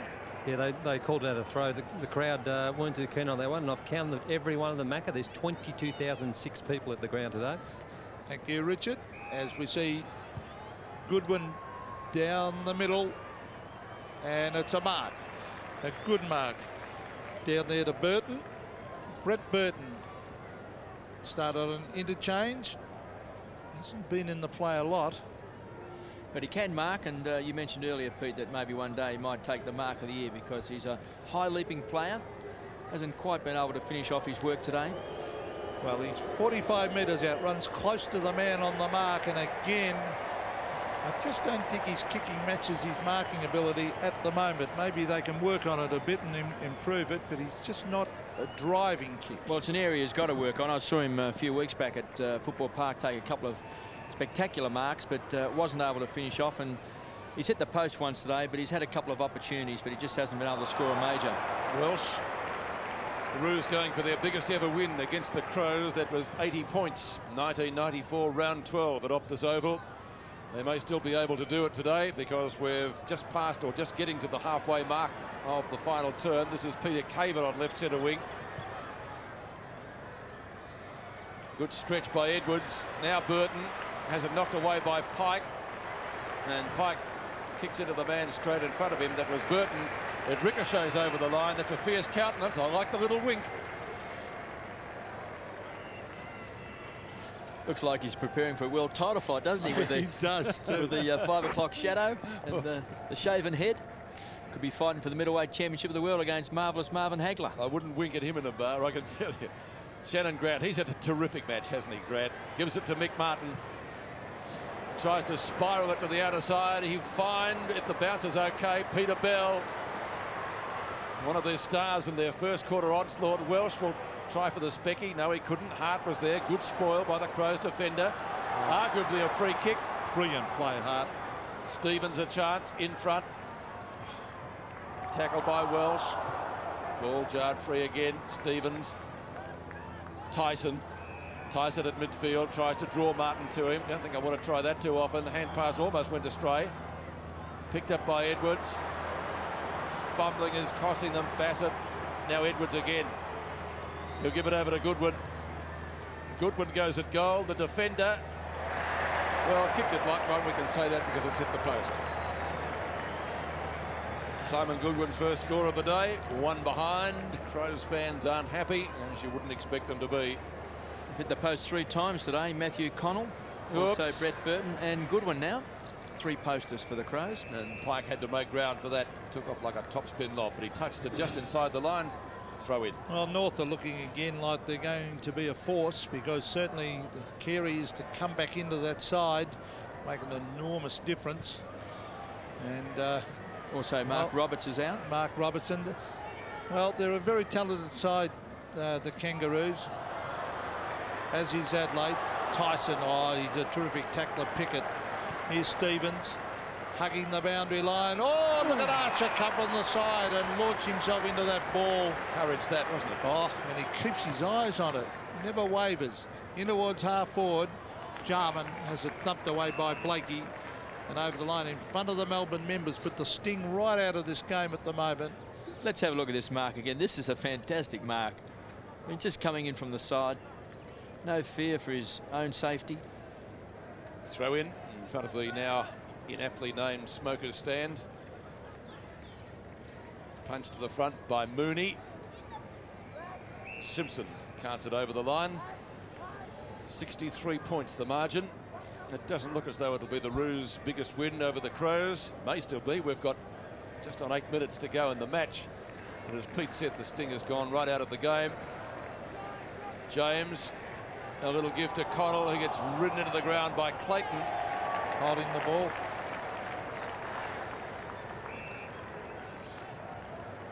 Connell certainly has tried. Started on the bench. He's had 14 and 2 plus 5 marks. Gee, even then he didn't have a lot of chance, did he? Just received it. Shane Clayton. A couple of clubs under his belt. Now defunct Fitzroy, and also up in Brisbane from just inside 50. Another poster. So one behind, registered to the Roos, kicked by Shane Clayton, his second of the day. He's one of the many players that came from the Northern Knights. They've produced a lot of AFL footballers, that club. Excellent footballers. Connell marks it in front of Welsh. Chris Johnson, Anthony Rocker, Eccles, Brent Harvey, Stevens, a fly. I think he came from there as well, didn't he? Yep. Leckus, Angelo Leckus. Marking contest on centre wing. Pike got a little bit underneath it. Flipped up to him by Archer. That was not a bad sort of a give. McCartney bombs it down. Big long punt down towards the point of the square. No one can drag it in. McLeod's there. Dual Norm Smith medalist. Stevens takes it from Connell. Goodwin up towards Rasciuto. Martin will need to get back quickly. James to Rasciuto. He's kicked 3 already. 25-metre hand pass to Kane Johnson. A little bit too severe. Johnson onto his right. Snaps. Won't quite make the distance. If it does, it's inaccurate. And punched through for a rush behind to the Crows.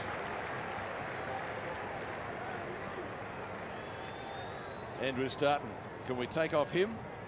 He does Bruce very well. He's good. He's very good, Andrew. Can he do Bob Hawke, Pete? Yeah, so much fun here today with the Crows.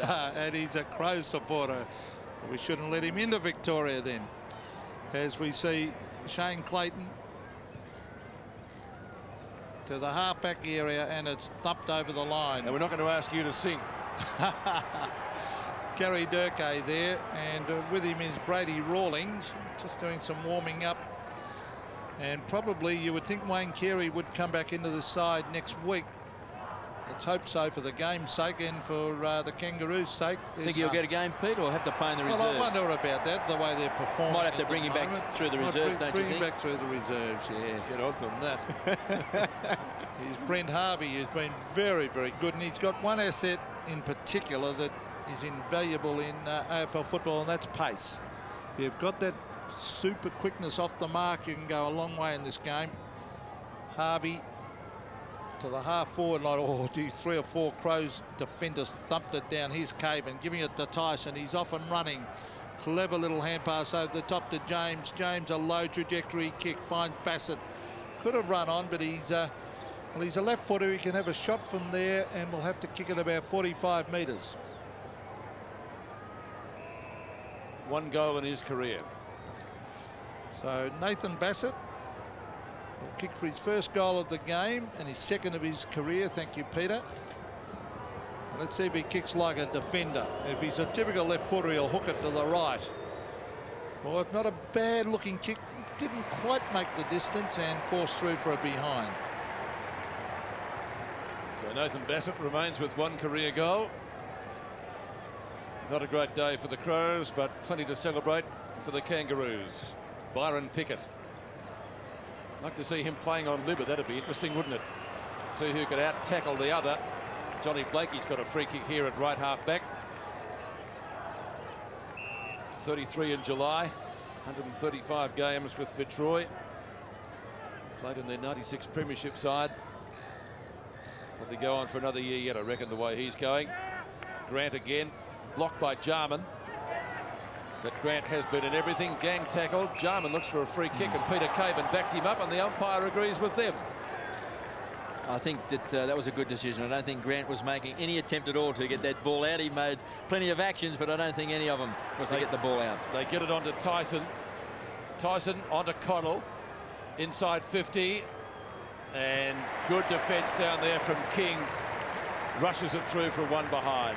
And comes up a little bit sore, David King. Let's hope he's okay. Just landed awkwardly. Might have twisted his right ankle there behind the goalpost, actually. This is young Mooney playing his first game, and doesn't he look like his brother? And a good breeding ground, the Riverina. Simpson gives it back to him. Mooney's been a revelation down at Geelong this year. A great career move that. Let's hope his brother can emulate his feat. Scholl has been fantastic today at full forward. On to Peter Bell, who's knocked up getting kicks. Very dangerous up forward. Bell's kick. Chance for Rawlings, already a goal kicker. Archer takes the hand pass, gives it back to Grant, who gave it to him. Bounce is going to be important here in front of goal. Hart puts his body on the line. That was well done. Gets it over to James. They may be able to run this out. Goodwin gives it over to Smart. In turn onto McLeod. In trouble. Archer's there. No holding the ball decision. Rawlings gives it to Archer. Into the forward pocket intended for Clayton. Clayton traps it, but I think that might have been out of bounds. Yes, it was. So it's going to be a throw in the forward pocket. Pete, I think we just saw that young Cameron Mooney tackles like his brother too. He's a big lad, Aussie, isn't he? Oh, he's a big boy. Reminiscent of his brother, not just the way he moves, the way he bounces, the way he kicks, everything. Yeah, Jason doing very, very well with Geelong, of course, at centre half forward, and is a strong tackler. Now, here's Mark Stevens playing against his old club. Chip pass is a good one, and he finds Burton. Brett Burton way out at half back, crosses the centre wing area. Pike and Caven. Caven was hung on to then. The umpire calling play on Adam Simpson to Pike. Now maybe it's coming back because it was originally well, Bassett's got it. I thought it should have been a free kick to Caven for holding the man, as you can see. But anyway, Bassett's got the free kick into half forward. Umpire calling play on again. Oh, cleverly done, Abraham. Look at that, dodging and weaving. And a long kick to the centre of the ground. A terrific mark there by Welsh. On to Harvey. Harvey, a low trajectory kick. Archer's got it. Good tackle by Nigel Smart. Harvey again with that pace I was talking about. Onto the left foot, but he's kicked to behind. 2 goals, 1 to Brent Harvey. Yes, read Jeff Farmer when you talk about pace close to goal. He was magnificent yesterday with 6. Corey McKernan, player who would have won the Brownlow in 1996, but for a 1-week suspension. Let's hope that McKernan's injury isn't as bad as originally thought. When we saw him last run around the boundary, he looked to be okay, so that's a good sign. And of course, he wouldn't be risked with the difference in the scores here. Tyson's got the ball in the back pocket. Or just up from there. On to Smart. He's been busy. Ball's been down there a lot. Hart, Stevens. Stevens from right centre wing. Mick Martin gets front position again. Mooney tries to barge past Edwards. Grant, you'd think the scores will level the way the Kangaroos are attacking the footy. Ben Hart at midfield. Jarman and Simpson. Won by the latter. Pickett. Look out. Jarman thought he had him. Ball nearly out of bounds. Simpson again. In fact, a push. The umpire has ruled the ball's coming back. And it's going to whom? It's a bit of cramp there to Simpson. In fact, it's Harvey on the ground with cramp. Didn't see what that was for, Kev. Well, we see here with Harvey just getting pushed over the line, and then Simpson kicking the ball down. They didn't pay advantage, so it came back to Harvey. He's been good too, Harvey. Haven't had too many passengers. Peter Bell's got it. But I think they've had so many good players today. Bell's been fantastic. Harvey's been a marvellous player. So has Scholl. Shannon Grant has had a terrific day out. They've had so many good players. Adelaide's hardly had a good player today. Adam Simpson has taken a brilliant mark here across half forward. Now he's going to kick it long for some running forwards. Rawlings puts himself at the front of the pack. Here's Brett James. Further afield it comes to Ben Hart. As I said earlier, he's been outstanding. That was from Johnson, that hand pass, and that's a free kick. It will go the way of the Kangaroos against Jarman. He looks on laconically and will go to Blake. Well, free kick to John Blakey. He's playing his 281st game today, John Blakey. And he hasn't played too many bad ones either, John Blakey. Big thump away. Connell has tried hard, bending it around the corner, and he finds Goodwin. So only a few seconds remaining. James puts it high. And they come from all directions. There's a free kick here. The advantage paid. Tyson Edwards takes advantage of that. The mark taken by Tyson as the siren goes to signal a resounding Kangaroos victory. I think Tyson will have a shot nonetheless, but of course it's not going to alter the game. In the wash-up at the end of the year, it may be important for percentage, but it's time for the Roos supporters to celebrate. Not as important, of course, as winning the grand final, but some revenge at least. Tyson from round about 50 metres to the punt road goal. Looks as though he's kicked it. He has. So Tyson gets his first goal. North Melbourne President Ron Casey. Time for him to celebrate as well. He'll be pretty happy, Case. The Kangaroos final score 22-9, 141 Adelaide 12, 13, 85. Here's Aussie.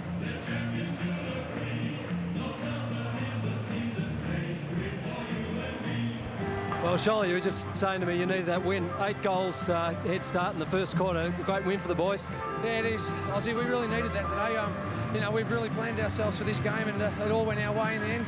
I mean, the boys were just sensational. I thought we stuck to our roots, and that's all we wanted, just come away with a win, and it was a bit bigger than what we expected. Personally, it's always pleasing to kick a bag. Kicking 6 goals today, you're in great form. Yeah, it was good to get a kick. I've had a couple of weeks off. It's good when you're 30 or 26 that you come back fresh, and it's good for the legs, but I was happy today, so it's good. I suppose another positive for the Kangaroos, Wayne Carey to come back in the team too, so it's only going to look better. Yeah, mate, that's right. We've got Duck to come back. Mark Roberts played well, and a young bloke, Ken Kinsley, kicked 8 in the reserve, so it's good for us. It keeps the pressure on us blokes in there, so it's good. Thanks, mate. Enjoy the win. He'll be hoping he doesn't get his spotted full forward if he kicked 8 in the reserves, won't he? So good news for North. Let's hope that Corey McKernan's okay. So repeating the final scores, the Kangaroos 22-9, 141, defeating Adelaide 12-13, 85.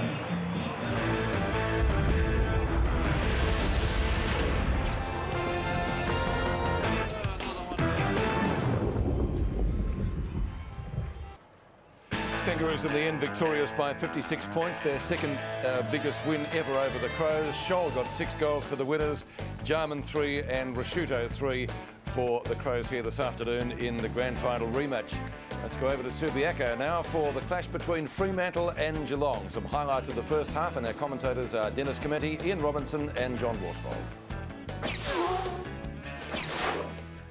Barnes down to Hocking. Hocking's left foot kick is a bit of a mongrel punt kick. Lobs the ball at half forward. Mooney gathered now by Raleigh. Gets the hand pass out wide. It looks like a goal kicked by Arnott.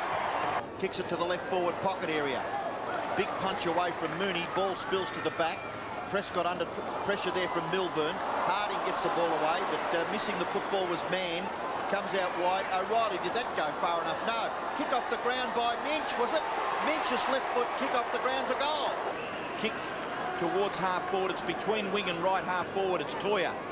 Looking for Gale.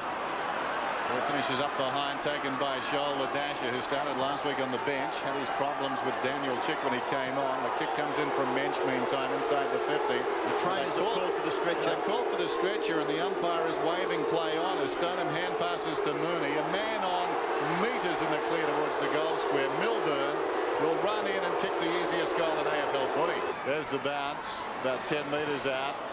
It's bouncing around in there like a pinball machine. Picking it up is Shep. He can snap it over his shoulder. He's kicked the goal. Well done. Umpire McLaren bounces it down then. Bandy, Mooney won it into the path of Bamford, who runs into an open goal and scores. Might be another kick here. Got to be careful there. It could be. He's given the all clear, I think. Now, some stations are taking a replay of that game a little bit later on, so if you don't wish to know the scores, look away. They're coming up on screen right now.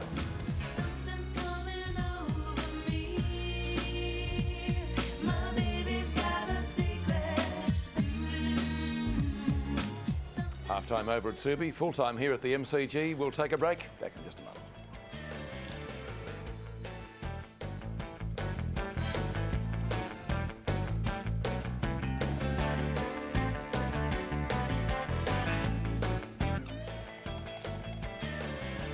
We called it the Mother's Day mauling. The Kangaroos leading by 49 points at quarter time, 43 at half-time.